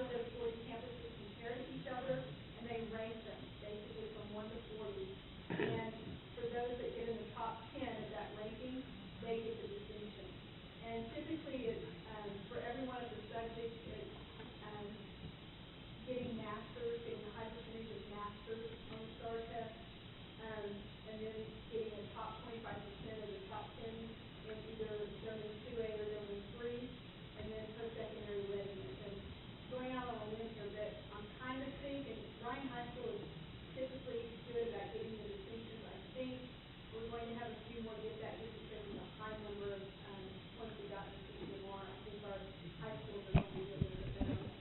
Mr. Chadwick? Could you go back and start at the 40 districts? Why, is this to develop a baseline that's going to be used for something in the future? Well, at the beginning of the year, the state tells us which of the, and it's specifically for the campuses. So they'll tell the campuses what 40 campuses across the state are most likely. Because we have a habit in districts as large as ours, we'll take a school from this side of town and a school from that side of town, and we'll compare them to each other. And they're not anything alike. Their economic disadvantage numbers are extreme, and just the general populations are different. So what the state is doing is taking a campus and saying, here are 40 other campuses across the state who represent the same type of population that you're seeing. So how do you compare to those? And so if you are in the top 10 of that 40 group, then you're getting distinctions because you're performing above and beyond what other campuses like you are. Is it all economics or is it No, it's economics there's a huge formula for it. demographics? Demographics, economics, special ed, number of students that you have at your campus, and there's Size of your district. Mobility. The other part about it, Mr. Chadwick, is that whenever you start comparing like schools, and there's 40 of them, when you're performing at a high level, the number one might be, let's just use a random number, 98.6, and number 40 might be 97.9. There might be 7/10 of a point that separate 1 through 40. And Yet you're not getting the distinction in the. Or it could be 98.6 and 98.5. That's right. And it typically is one of the things Yeah. that, They're really, it gets them really close together. one of the things that is looked at is the attendance rate across the board on every one of the campuses. And they are typically within a 50% of the study. So it does get really close. Mr. Stafford? I would remind everybody about a Teddy Roosevelt quote. Comparison is the thief of joy. That's right. And there's no better example of that than this right here. You can be just as good as somebody else and totally in a different category. I will say on the positive note though, we have some campuses in our district that are always outperforming the rest of the district. And it has pushed them a little bit harder to say, I need to do not just better than people or the campuses in my own district, I need to do better than other campuses across the state that are like mine. So, so there is that little competition that's built in there for those of our principals who like that competition. Some of them do. Except it's all tied to this. Some of them say 80 freaking 9. So I don't know. Yeah, really? You know? Yeah. And I will tell you, it was when we shared this data with the principals, and it's all preliminary, nothing's official till we get it tomorrow. I mean, it could be different. The numbers could come out different, but there could have been somebody who was in our data that shouldn't have been, that they taken out. I don't know. So it could come back out the other way. But all of our campuses recognize that is just a number, and it's not anything about what they do each and every day, and that some of our campuses really, really worked hard and received a 79, right? And they need to celebrate how hard they worked for that. And I give the analogy of Dr. John Lott was my anatomy and physiology teacher at University of North Texas, and he failed his own son twice, and I think the third time his son was in his class, he made a D, and that was the class that was the gateway to all the rest of the courses. So I had to make 125 out of 150 on the final exam to get a C in there. And I just knew I was going to have to take it over and not be able to take other classes. And somehow, some way, I made a 125 out of 150 on the final, and I was never happier in my life for a C than I was that one. And I think that's, no matter what, at the elementary and the middle school level, it still results are primarily, they're all on one day's performance. The grades are still very consistent with the economics of the school and the school systems. And frankly, those schools that have the deck stacked against them need to be really proud of earning those Cs. Absolutely. I'm not saying I had the deck stacked against me for my final. I'm just saying it was really difficult and really hard, right? And same thing for those teachers and same thing for those campuses. It's really difficult and really hard. And what we really have to focus on is all of those things are, as much as we talk about assessment, all those things are formative in nature. Where are they when they finish with us on that CCMR scale? We will get them where they need to be. It just may take some of them longer than others. And if they come to us a little further behind, in whatever that further behind is, social, emotional, academic, family, we'll get them there. We're seeing that. The CCMR piece was a 91 for the district, right? And we're just getting started with getting all that really nice and cleaned up and structured in there. So it's gonna continue to show improvement. So I want our schools that are in that. This will be the first time the schools have received those grades. I think it's important that we focus on where we end up with them when they finish. Especially since it's one day and the only metric and indicator they have at the elementary and middle school is STAR. Nothing else. Right. Mr. Chadwick? I remember when you started talking to us a year and a half ago about this coming and the phasing in and all that. And get one big score, and then we get progressively smaller and smaller. And I think that Linnell's excellent interpretation, and it's an interpretation. This is not even Greek. This is Chinese and Russian backwards, you know. But this is written. This is created to represent statewide priorities. And I think that our focus has been and continues to be, and I hope will be in the future, that we focus on individual classroom and school priorities. And we keep relative improvements in our district that are in our own control, that we continue to focus on that. We have to do this, we need to be aware of it, we need to work it every possible way we can, but it's more important to an individual child to succeed in his or her individual setting. Right. And that will never be represented in something like this. Never. No. This aggregates and conglomerates and gloms everything together into a meaningful figure for somebody somewhere, but not probably to our children or our parents locally right here. Yeah. And I think we need to remember that. We've got a big goal. We need to work on that, but we need to really keep our focus and our attention on what it does to kids individually. Dr. Alexander. Well, just a couple of points. I'd like to compliment Linnell, and I think Mr. Chadwick was doing that as well. But I've been watching you deliver data to us over a good many years, and I never cease to be impressed with how well you can interpret that material and how well I believe you have put it together before you present it to us. And that's something that's not everyone is gifted at doing, and I really do appreciate that. I think you make a real contribution to the superintendent and to the board in this process, so I just want to say that.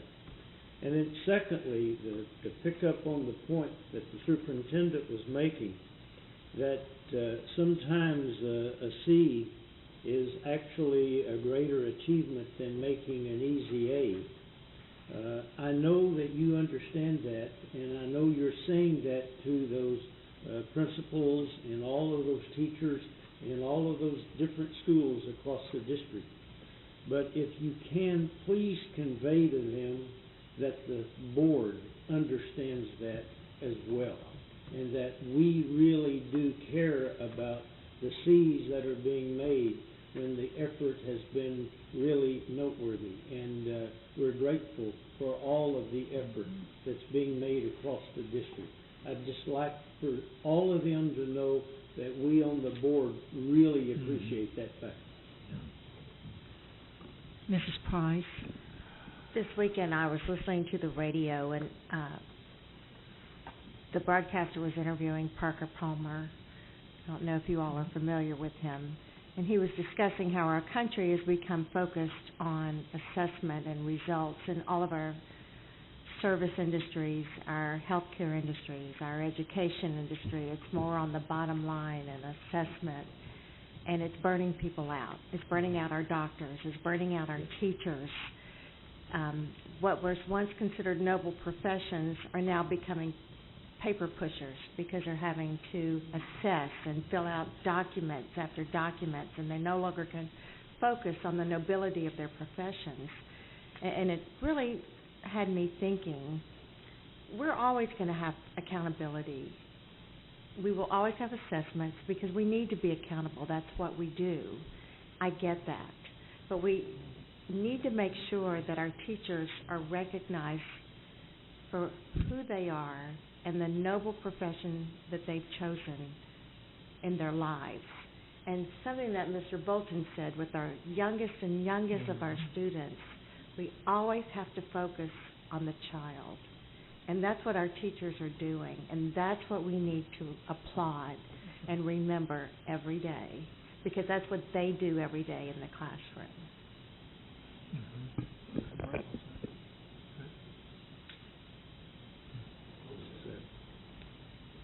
Any other questions or comments? Thank you very much. And I think it's kind of a great segue into, if we're talking about the whole child, here's the accountability, and now we're looking at fine arts and athletics.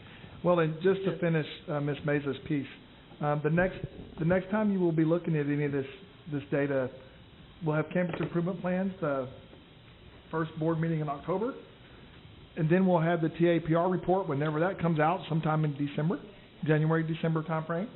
And then periodically throughout the year, our team will also be bringing to you where we are along the way with getting our students to reading on grade level by the end of third grade.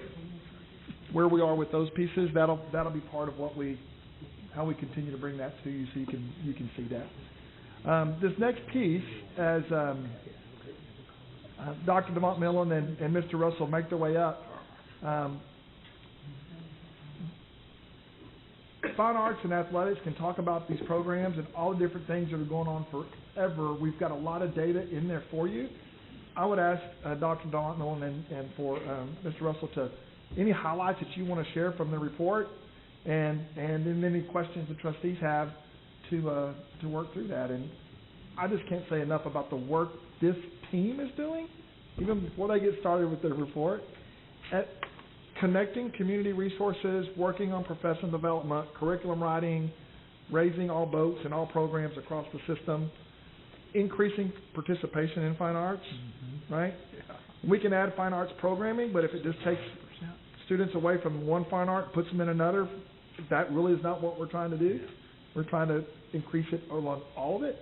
So I appreciate them before they even get started with their pieces. So there you go, Dr. Martin. Thank you, sir. You're welcome. We're so excited to be here. I'm a little less nervous than I was last year. So nervous. So this is our mission, empowering artistic growth, every student, every day. And as you walk around campuses, you probably will see posters in the fine arts rooms. We're moving with that, not only in English but also in Spanish. We have Spanish posters printed this year, and we're going to keep trying to move through all the languages that are represented here in Denton ISD. 52 more to go. Yeah, we've got 2 more to go. But so far, English and Spanish. So we're empowering artistic growth, every student, every day, and that's what we're trying to work with our teachers to continue to encourage. And I can take myself, because I have these note cards made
awareness for performing artists.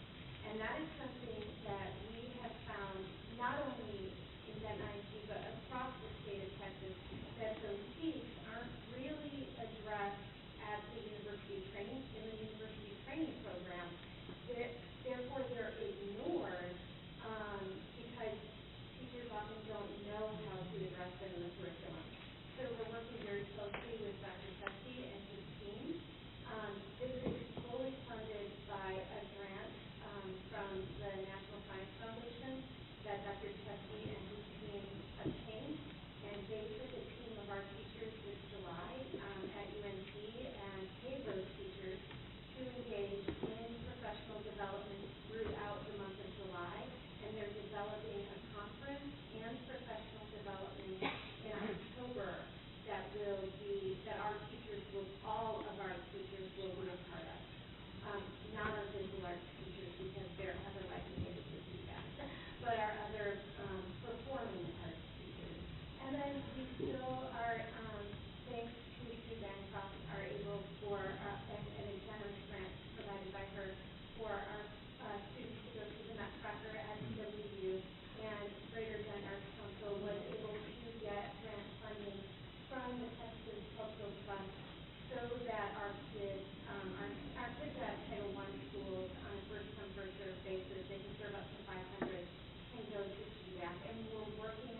signing days, President Bush, you asked me if we could do this.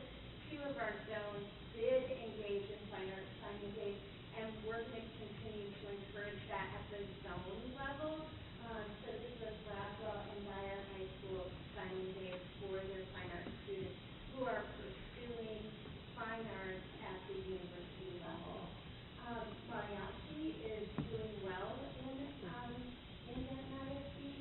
We have Mariachi Los Broncos at Denton High School, and then we have clubs at McMath Middle School and Strickland.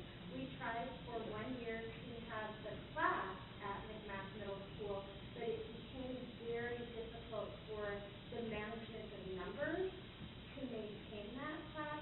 So working very closely with the principal, the campus, we are maintaining mariachi as a club at McMath, and McMath is selected into the high school experience that the students are able to be in the class and specialize. So they learn fundamental skills on their instruments and vocally in their instrumental and vocal music classes at the middle school level, and then once those skills, those foundational skills are developed, they can move on into mariachi at the high school level as an academic course. We had the most exciting, wonderful experience bringing in the Grand Prairie Mariachi Sol Azteca group. They are a state-winning mariachi group, a high school group. And those high school students mentored our students, our middle school and high school students, and it was such an inspiration that the teachers formed a partnership and are going to continue. They're going to continue coming once a year here in person to do a workshop, but they're also going to continue interacting together between the students, playing music and making music together. And then Mariachi Los Broncos attended their first invitational in April. So thank you for your support of that program. A project that Eddie took on that if you have not seen this, I really want to encourage you to click the link or go on Facebook and find it. Every month Eddie does a newsletter that outlines all of the great news in Denton ISD fine arts. There's so much going on that we obviously can't report it to tonight, but every month, every program is represented there. Teachers report in, there are pictures, it's really exciting. We also have event calendars on the website for each program. So if you're looking for something to do, we have the best entertainment in town happening in this school district, and any night of the week you can find something happening, whether it be a rehearsal or a performance happening here in Denton ISD. So that is it. Thank you for your support, and do you have any questions for us? Mrs. Martinez? I was wondering if you're not doing any of the woodwinning, anything in middle school, for that thing, that used to be good enough for high school, because the thing is that they needed to have done something. I thought we were going to do something in the elementary, in music, and then follow it up in middle school a little better, and then that by the time they reach high school, that would be really, really good. So if you're not doing that in middle school, then it's breaking. Well, what we discovered was that if it's a class in middle school, a lot of our brass students were not able to participate because they didn't have room in their schedule, especially at McMath where we have jazz band. So you're forcing a child to choose between jazz band and mariachi, and that's a really difficult choice. So by putting it after school, all of those children You lose them then. They can't stay, a lot of them cannot get home. We haven't seen that. That's what we thought. That's what we thought would happen, but that is not actually what we've seen.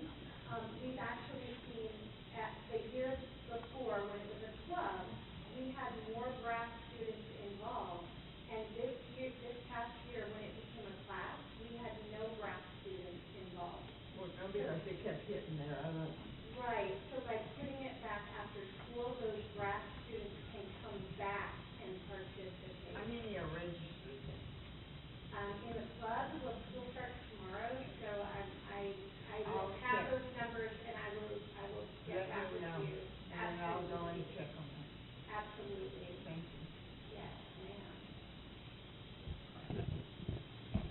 Mr. Chadwick? I think you've demonstrated particularly it's the STAR test, but there is a link between arts participation and involvement, investment in school, period. It's there. And we need to keep doing that everywhere we can. Could you send the 2 links for the newsletter and your thing probably to us? I couldn't get them quick enough there. That would be good to have. And we hope that I saw in there you actually had some financial information about unmet needs in your report, which was good for us to see and consider. And hopefully we can look at ways to help move those things forward so we can keep the program growing. Thank you. Thank you. That we're very grateful for the support that you all give us. We feel very appreciated and supported by you as a board and by you guys. Mrs. Price? I do think it's important to grab them in middle school because that plants that seed if it wasn't already planted in elementary school. But I think also another aspect of it is the time management. For them to be able to learn the discipline of practicing at home, like homework, as well as sometimes private lessons, is an important part of being involved in fine arts, and not just in the musical part, but the artwork as well. I mean, if they want to pursue that in college, they're going to have a lot of outside work to do with their projects as well. So I think the earlier we can expose them, the better. And I appreciate your getting those numbers up there early on now, because what is your saying about get them into something before they get into something? Yeah. I love that. Yeah. And Eddie, real quick, will you talk a little bit about the conversation you guys have had with the middle school music teachers regarding the foundation that the students need as they matriculate, whether it be for future mariachi or future jazz, and where some of our directors are a little fearful that they might be missing out on some of the essentials, as you guys were talking through how to offer these specialty courses. I think that's a big piece. I mean, we have to depend on the professionals to give us some of that feedback. Right, and if a kid is wanting to do jazz band, they have to be in band class also, because jazz band is more specific to learning the style that you play as a jazz band, and not really learning how to play the instrument itself and the fundamentals of music, or those are all covered in your band class. And for our orchestra students and band students and choir students that want to do mariachi, that's a great program because it involves kids that are in band, choir, and orchestra, but they're not really learning to play the string instruments in the mariachi class. They're learning to play it mariachi style. They're learning how to do a mariachi ensemble, not necessarily the fundamentals of those instruments. So that's what we want kids to be in their band class so they're learning how to play the trumpet. We want kids to be in their orchestra class so they're learning how to play violin.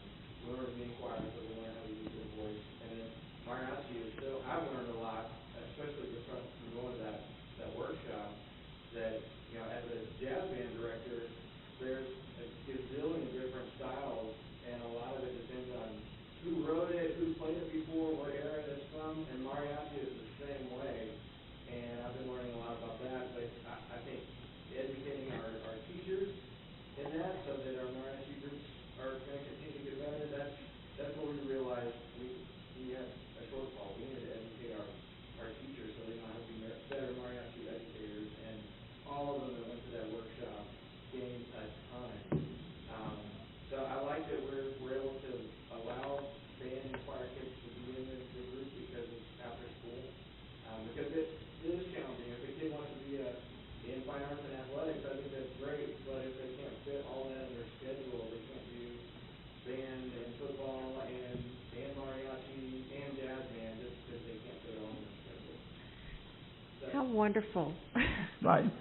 I mean, the thing is that as we've started to add these programs together, yeah, it's about learning the foundation pieces and trying to work through it and not having kids have to pick.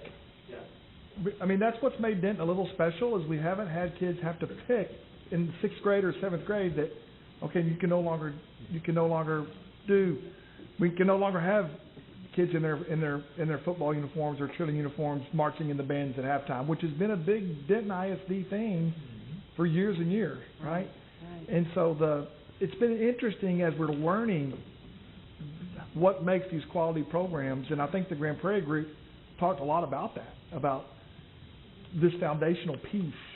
And going back to the enrollment numbers, I think because we've seen, if kids are now able to sign up for sixth grade fine arts, that if kids can't really enter those music programs, especially any of the fine arts really at sixth grade level, they won't be in those in high school. We won't have beginner level things in high school. They have to start in middle school if they're going to be involved in high school. Right.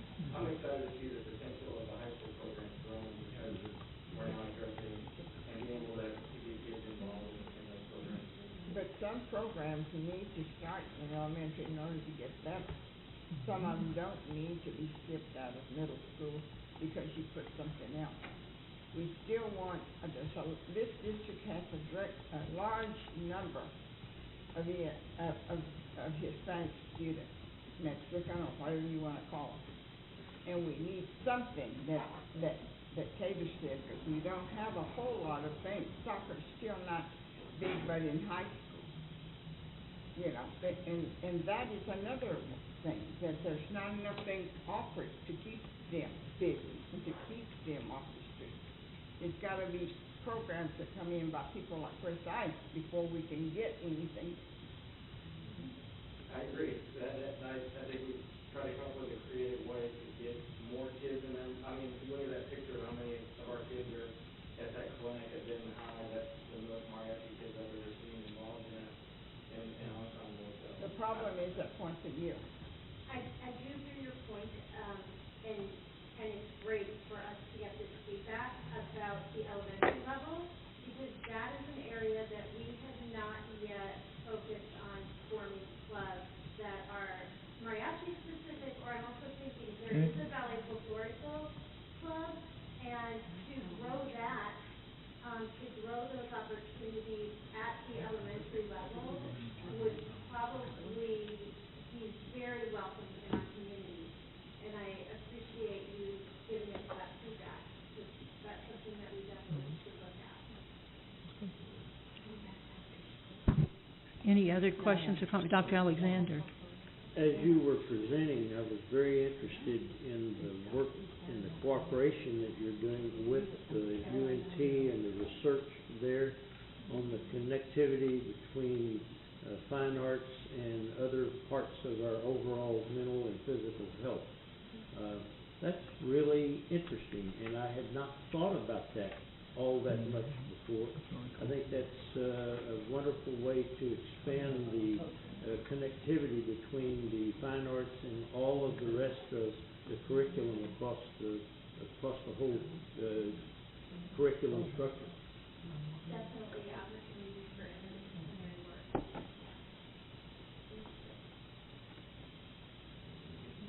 Anyone else?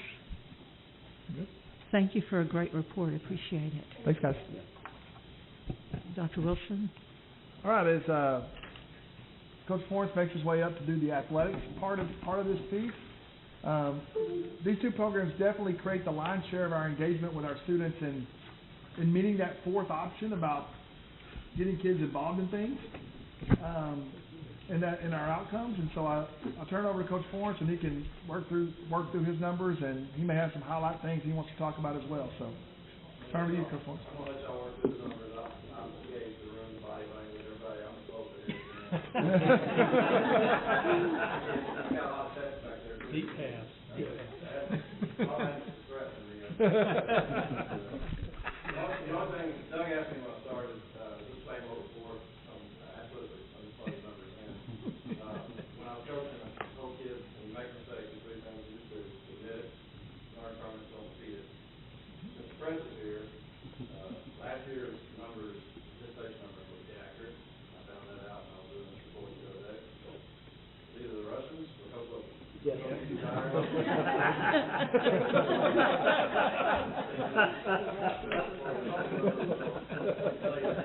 Poor Eric. The 2017 years ago, we've grown about 1,500 students in athletics. Yeah. So lot of stuff, I don't want to get into it, y'all can look at it in the past, or if you have any questions, for me. Dr. Wilson and I, spoke, and I think this is relevant just for today. The things that are going on in our society today, we met with the police chief just another day to make sure that we're doing our very level best to protect our students and our community. We will probably, they're doing an assessment right now at Steve Collins and Rockville. We're going to be coming to you, and I'm working with Jamie on this, some mission changes at Steve Collins and security. We're going to rely on the experts to tell us. I told you this, I need your help. I love this community. I don't want to let it down.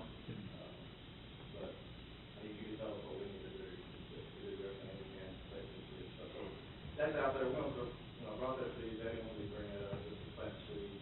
I don't have it. There's everything from clear back policies to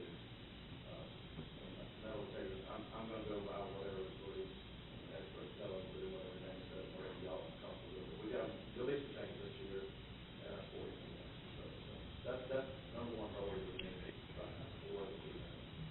And although that's not part of, it's just an annual report, just wanted you to know that that's going on.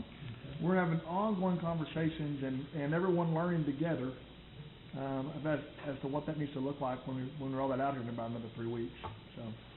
We'll be getting, and we will do a good job with that, and we'll get to it, and we'll try and communicate as best we can. And it might mean that we have some additional expenses with coverage at our games and where we place people and how those things work. We're just trying to really make sure that we're astute to that and working through where we have large groups of people working. So appreciate Coach Florence bringing it up because it's important that you guys know that it's not part of it should be part of our update. Right? So you know that those things are happening, but it's sometimes you kind of walk right along and you just need to reevaluate and relook at everything every once in a while just to make sure you're in line with that. So. Ms. Martinez? Coach, I wanted to ask you the lines on the end of the field where the kids gather, to perform, seem smaller and smaller. Are the groups larger? Is there enough room at those ends? They look real crowded. Huh? The end zone. No, when the bands and all come out to perform. Yeah. You're talking about when they warm up Yeah. before they get out there. Do they have enough room? Yeah. Is that enough room? Is that about the way other fields are? They are? No, yes. We're probably a little short. You're talking about where the third field is concrete? Yeah. Some are more, yeah. Up in 2005, I don't know why how they decided that, but, I just wonder, because I've been to other games and other fields. There are larger grass or turf areas, And part of that, Ms. Martinez, is a lot of other stadiums have tracks around their fields, so and ours does not. So it gives that appearance of a lot bigger. Small, but in my opinion, coaching there on the sideline is tight. Yeah. Tighter than I thought when I first developed it. I never thought about the more. I mean, we have kids run out and go ball out there on common. I never thought about the warming up. I know when they line up and everything, they're all pretty crowded, pretty full. And I was wondering if that was just me, because I'm looking at them from the box. There's one reason our team don't play out here, Tom. It's not a wide enough field. I don't know about this one. Width. They're not wide. Is there any way to correct it? No. Oh, no, you wouldn't do that. I just wondered. I was curious about that.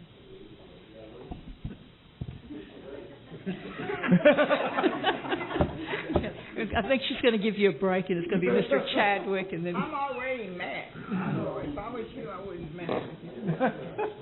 Joy, I see you have a lot of information about the context program and the concussion tracking and all that, and it looks like that's becoming more successful.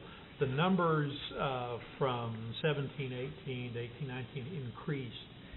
Is that a result of better tracking? Well, no, we talked about, I brought the concussion thing together, and we talked about that, and we had our staff look at it. I think there's two things. So we had 20 more concussions this year than we had last year.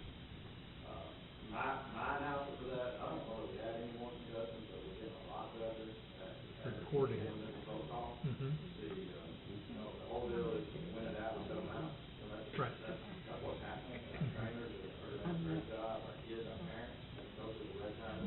I don't know if I can prove it, but that's my feeling. I think the game's safer. I know one reason we're at, I guess, soccer, local soccer, we don't even play local soccer.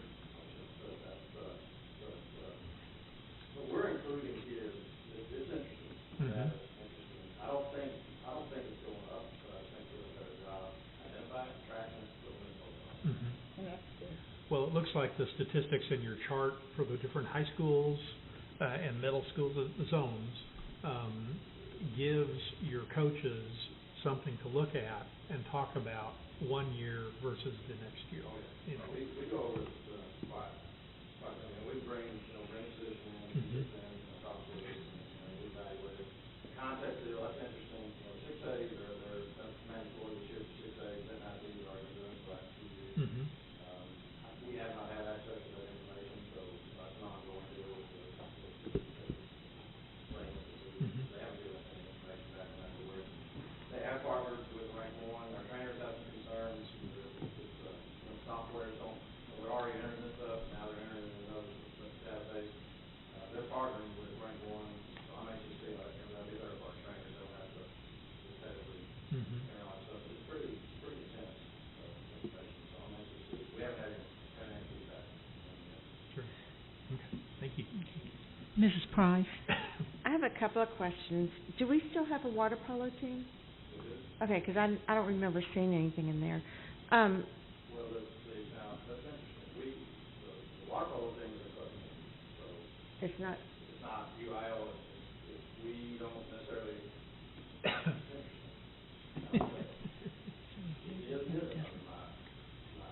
Because they practice at our. They practice in our facility. Right. But it's a club team. And they represent Denton ISD. But they don't represent a high school. They're like everybody's on it. I guess that's why it stays a club team. I think it needs to be because it's such a great college scholarship potential. Yeah, if you want to go to California or the East Coast. How many districts use Rank 1 sport? So if an athlete were here and he would transfer, say, to another district, would his record be able to follow him since it's a computer? Yeah, like it's got all the injuries, so. Yes, everything's in there. This is Rank 1, all within the legal bounds, but everything's right. Probably equivalent digitally now. We're even doing our PDS forms. They're all the October 1. Everybody's going to be online, so yes, all information gets transferred to the list. I know that was one of the questions the physicians asked me on the Child and Adolescent Health Committee. Well, there's still, believe me, we don't have all the answers when it comes to medical records transfer. Well, so many of them don't make it to a physician. Well, that's one they go to a hospital or an emergency room, but their family physician they're not always apprised of what happened. There's a lot of issues with care that challenges our athletes, getting them into specialists, getting them in that network. I think that change is a bit last year. It's harder to get our kids in some of those specialists to handle their insurance. Right. Yeah. Okay, thanks. Mrs. Martinez? I was wondering that if our end zones were larger, we could probably beat Highland Park.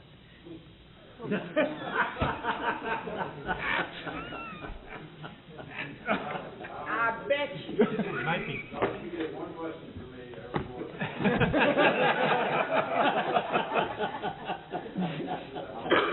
No good answer on that. I believe Coach Hennigan is on the carpet in the morning, Coach Lowe. I think the answer is yes, but that would be. That's the answer, we'll start. Thank you. Are there any other questions or comments? Thank you very much, Coach Lawrence. Okay, that leads us to our second open forum. Are there any cards, Mrs. Dick? All right, then, next is our consent agenda. Is there a motion to approve the consent agenda? I'll make a motion that we accept the consent agenda item. Is there a second? Second. It has been moved by Mrs. Martinez and seconded by Mr. Chadwick to approve the consent agenda. All those in favor, please raise a hand. And that is unanimous. That moves us to new business. Do I hear a motion to approve our TASB update 113 local policy first reading? Move approval. Is there a second? Second. It has been moved by Mrs. Price and seconded by Mr. Stafford to approve TASB update 113 local policies first reading. Any discussion? All those in favor, please raise a hand. And that is unanimous. And that moves us to our third open forum. No cards? Okay. It is 8:30 p.m. and the board will enter into closed session under Texas Government Code Section 551.071, Section 551.072, and Section 551.074. Thank you. First day Eve. Good job.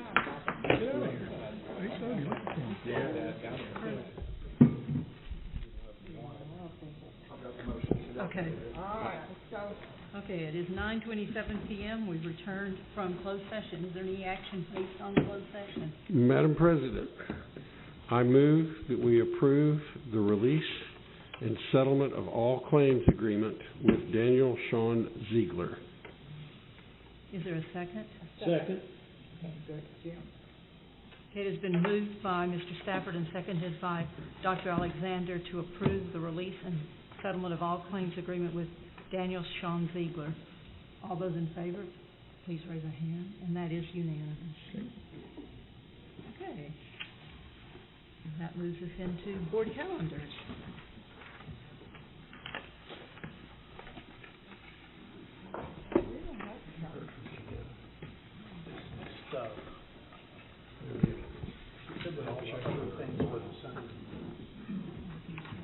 All right, before Kim gets all the way to the official calendar, something that just came, that I got an invitation for just yesterday.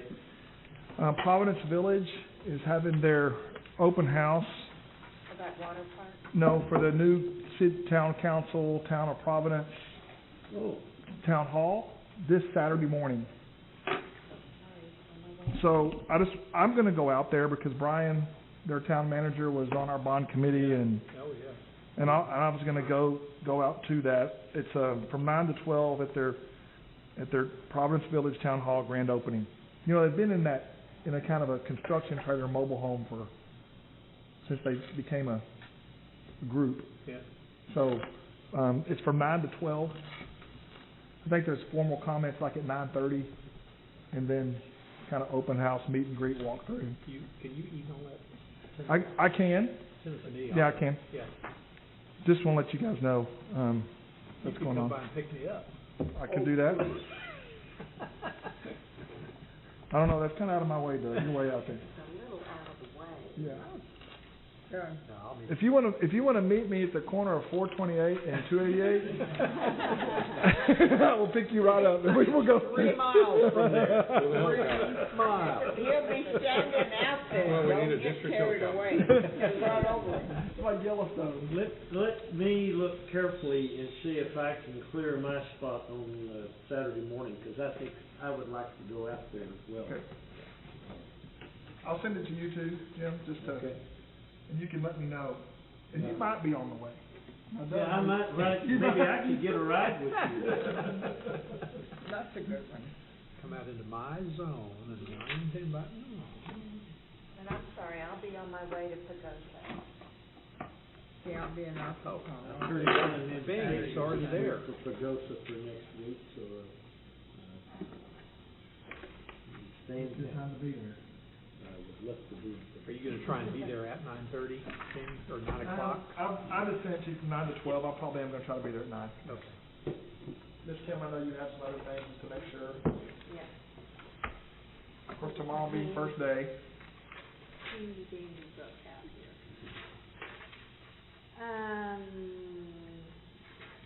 Okay. I put some things in your folders.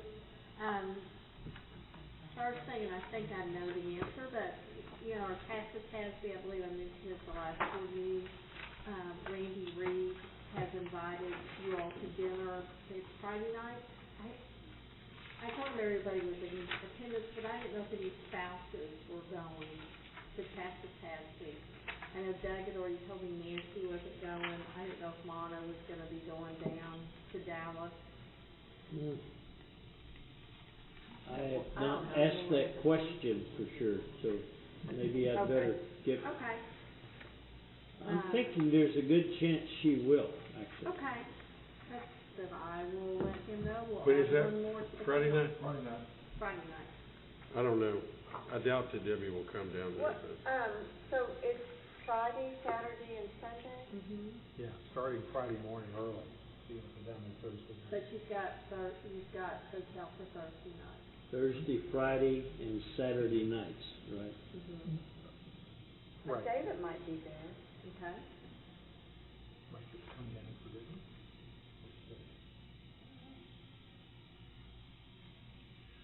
While you're there, CASA, they'll need a representative to be honoring you all for being chosen Region 11 Honor Board. And it's going to be, on Friday, the 20th, from 4 to 5:30 at the Convention Center. It's during the first general session. And of course, they're gonna want somebody to represent the board. Yes, I'm gonna assume that Barbara would be as board There she is. president. They want you in the hall at 3:30? Yes, you have to be at the hall no You may later want to than say that, 3:30. I won't bring it off. Yeah, they do a rehearsal run through and line everybody up and make it goof proof. Okay, And and when then, is the dinner that we're going, There's one Friday night, one Saturday night. yes, and I'll have it in your folder. okay, thank you. And then Saturday night is Belfour. VLT. Okay. Balfour is not doing a dinner this year. They're kind of doing a reception, inviting everybody. It's a big deal at a club, and it's Thursday night. And so Beth, has sent that to me, so I'll Yeah, we put that already got the in your folder as well, if you wanna go, because Yeah. you don't need to RSVP. I might For the need a club. ride on Thursday. If David comes, I don't think you want two cars down there. I've gotta be there early Thursday. Yeah, like you said, What do you mean, I like? gotta be there by noon, Okay. but just let me know.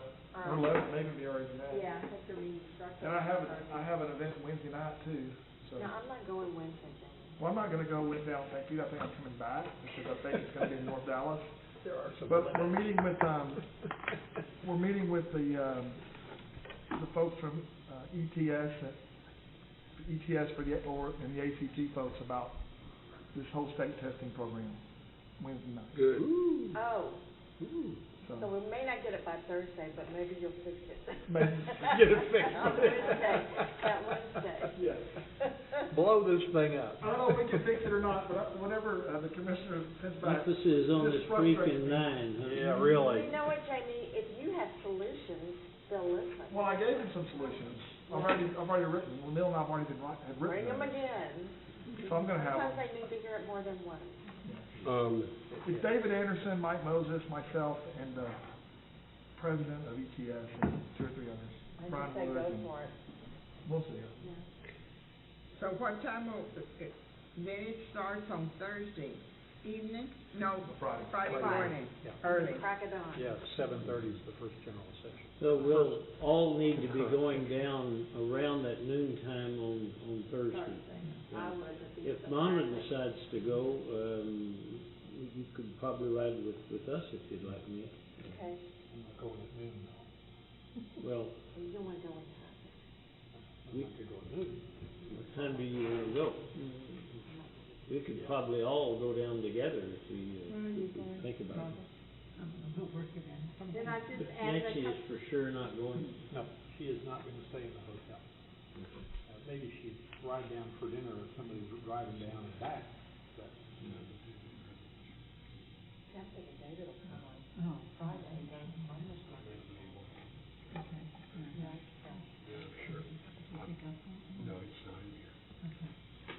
Okay, now I just added some other things to your folder.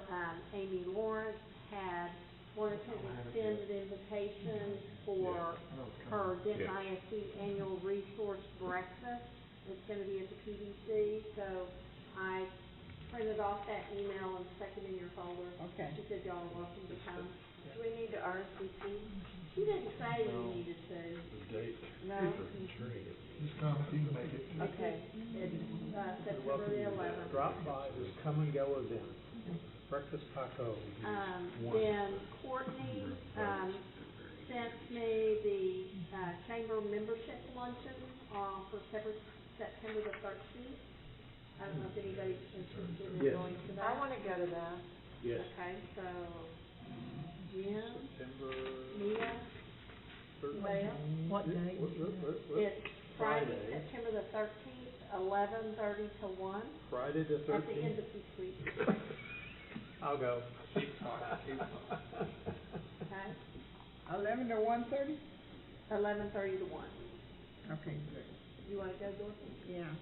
Cause I'll need to go buy tickets. I'm gonna say yes. And that's gonna be where? Embassy Suite. Okay. Like Good. last time. So I've got Jim, Because they Mia, didn't have Doug, me at Dorothy, and Barbara. So Okay. there's a So, breakfast and a lunch. Look at that. Jim, Mia, Dorothy, and Barbara, And Doug. and Doug. Cause I was saving seats last time. You did a good job, too. What day is it? Are you going, Bob? Friday the 13th. Breakfast. 11:30 is the. September 13th. Jamie, are you going? The 13th is a luncheon, isn't it? Yeah. I Yeah. think I put it on your calendar with a I'm on question there. mark. Okay, So, I didn't Jamie, see you're that. going? I didn't know. You know, I need to know how many seats to save. don't save me one, cause I have the Children's Advocacy Center, retreat that day. Yeah, cause okay. that's the thing.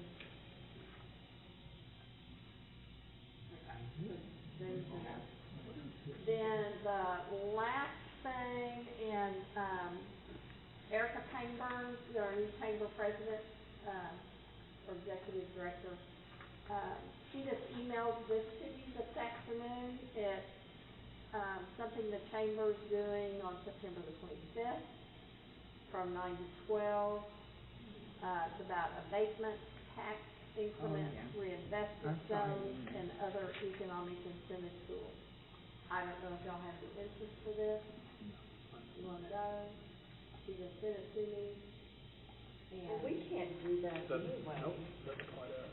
Right? Oh, It's their issues, but Jamie, What? legally, we No. can't do that. Which one? tax abatements. Abatement. No, we can't. yeah, it's just something that she said, thinking She may not know that. that y'all might. Just in sharing. And that's really all I have. What about this 50th season opening night celebration? You go to that. DCT, Steel Magnolias, champagne reception, all that? I did not see that. Okay, That one saw. well, Oh, I sent that back to Barbara. okay, yeah. If you don't have tickets to DCT, get them. That's the thing. One more thing, on August the 20th, and that's next week, we have a conflict on the 20th for lunch. Yep. DISD is a sponsor of the Lake Cities Chamber of Commerce Luncheon in Oakmont. And Lynn Stuckey is doing the presentation to Kiwanis. Two things that we need to cover. So, We're going to Kiwanis. Tuesday the 20th. Stuckey's at Kiwanis. Will that be at Rudy's? Yeah. Yeah. Wait, are we talking August or September? No, August. We're talking it's a August. unit, August the 20th. Oh, Colin, Jim, you were gonna go to those cities if you could. Yeah, that's, For Lynn Stuckey. yeah, he's gonna be at Uh, Kiwanis. Right. Yeah. It's usually- anybody else wanna go to Lake I City? think he's I'll be going to Lake at City, 'cause Rudy's. we're doing We the only do program. Collins when it's Yeah, a school Okay, I just think, activity. you know, some of us need to be there. if we I'm not can. gonna be here August 20th. Okay. You're not? Where, are you gonna be around? I'll go. Okay. I'll leave it. Charlie, what do you That's, think? that's at probably what go to time? Florida. It's at Oakmont. Okay, So Jim and I'll be at Oakmont. Okay. Okay. Everybody else will be out of town or at And Kiwanis. Dorothy and I'm Charlie. going to Kiwanis. Kiwanis. Okay. So who's gonna go to Lake City and always let Courtney go? Jim and Jamie. Jim and. Jim and Yeah, Jamie, yeah. you're the Okay. Jays, Yep, Jay squared. that's fine. You're gonna have a bunch of staff people there too. Oh, yeah, Because it's our we're day. doing a program, yeah. Okay. We're gonna have kids and all kinds We got of enough, just Jim is gonna represent. But, Okay. but the time at Oakmont is, 11:30. 11:30. okay. Okay, then I'm gonna take that. I probably won't eat, but we'll be at Oakmont. I don't ever go to Kiwanis. Do you need to make a reservation for me? No, Kim will have it. She'll get Courtney to have, take care of all of it. Yeah, I'll Okay. I'll tell You'll be Courtney. part of the group. Yeah, okay. Good. If you make it ahead, it's cheaper. Yeah, $5. Although they're going for 20 anyway. Anything else? Okay. If there's no objection, this meeting is adjourned at 9:42 p.m. Hot Thank you, dog, Bob. another record. Oh, no, we're gonna try to be record-breaking. Well, I just wanna commend Dreams? Jim Alexander for For his what? show of restraint this evening.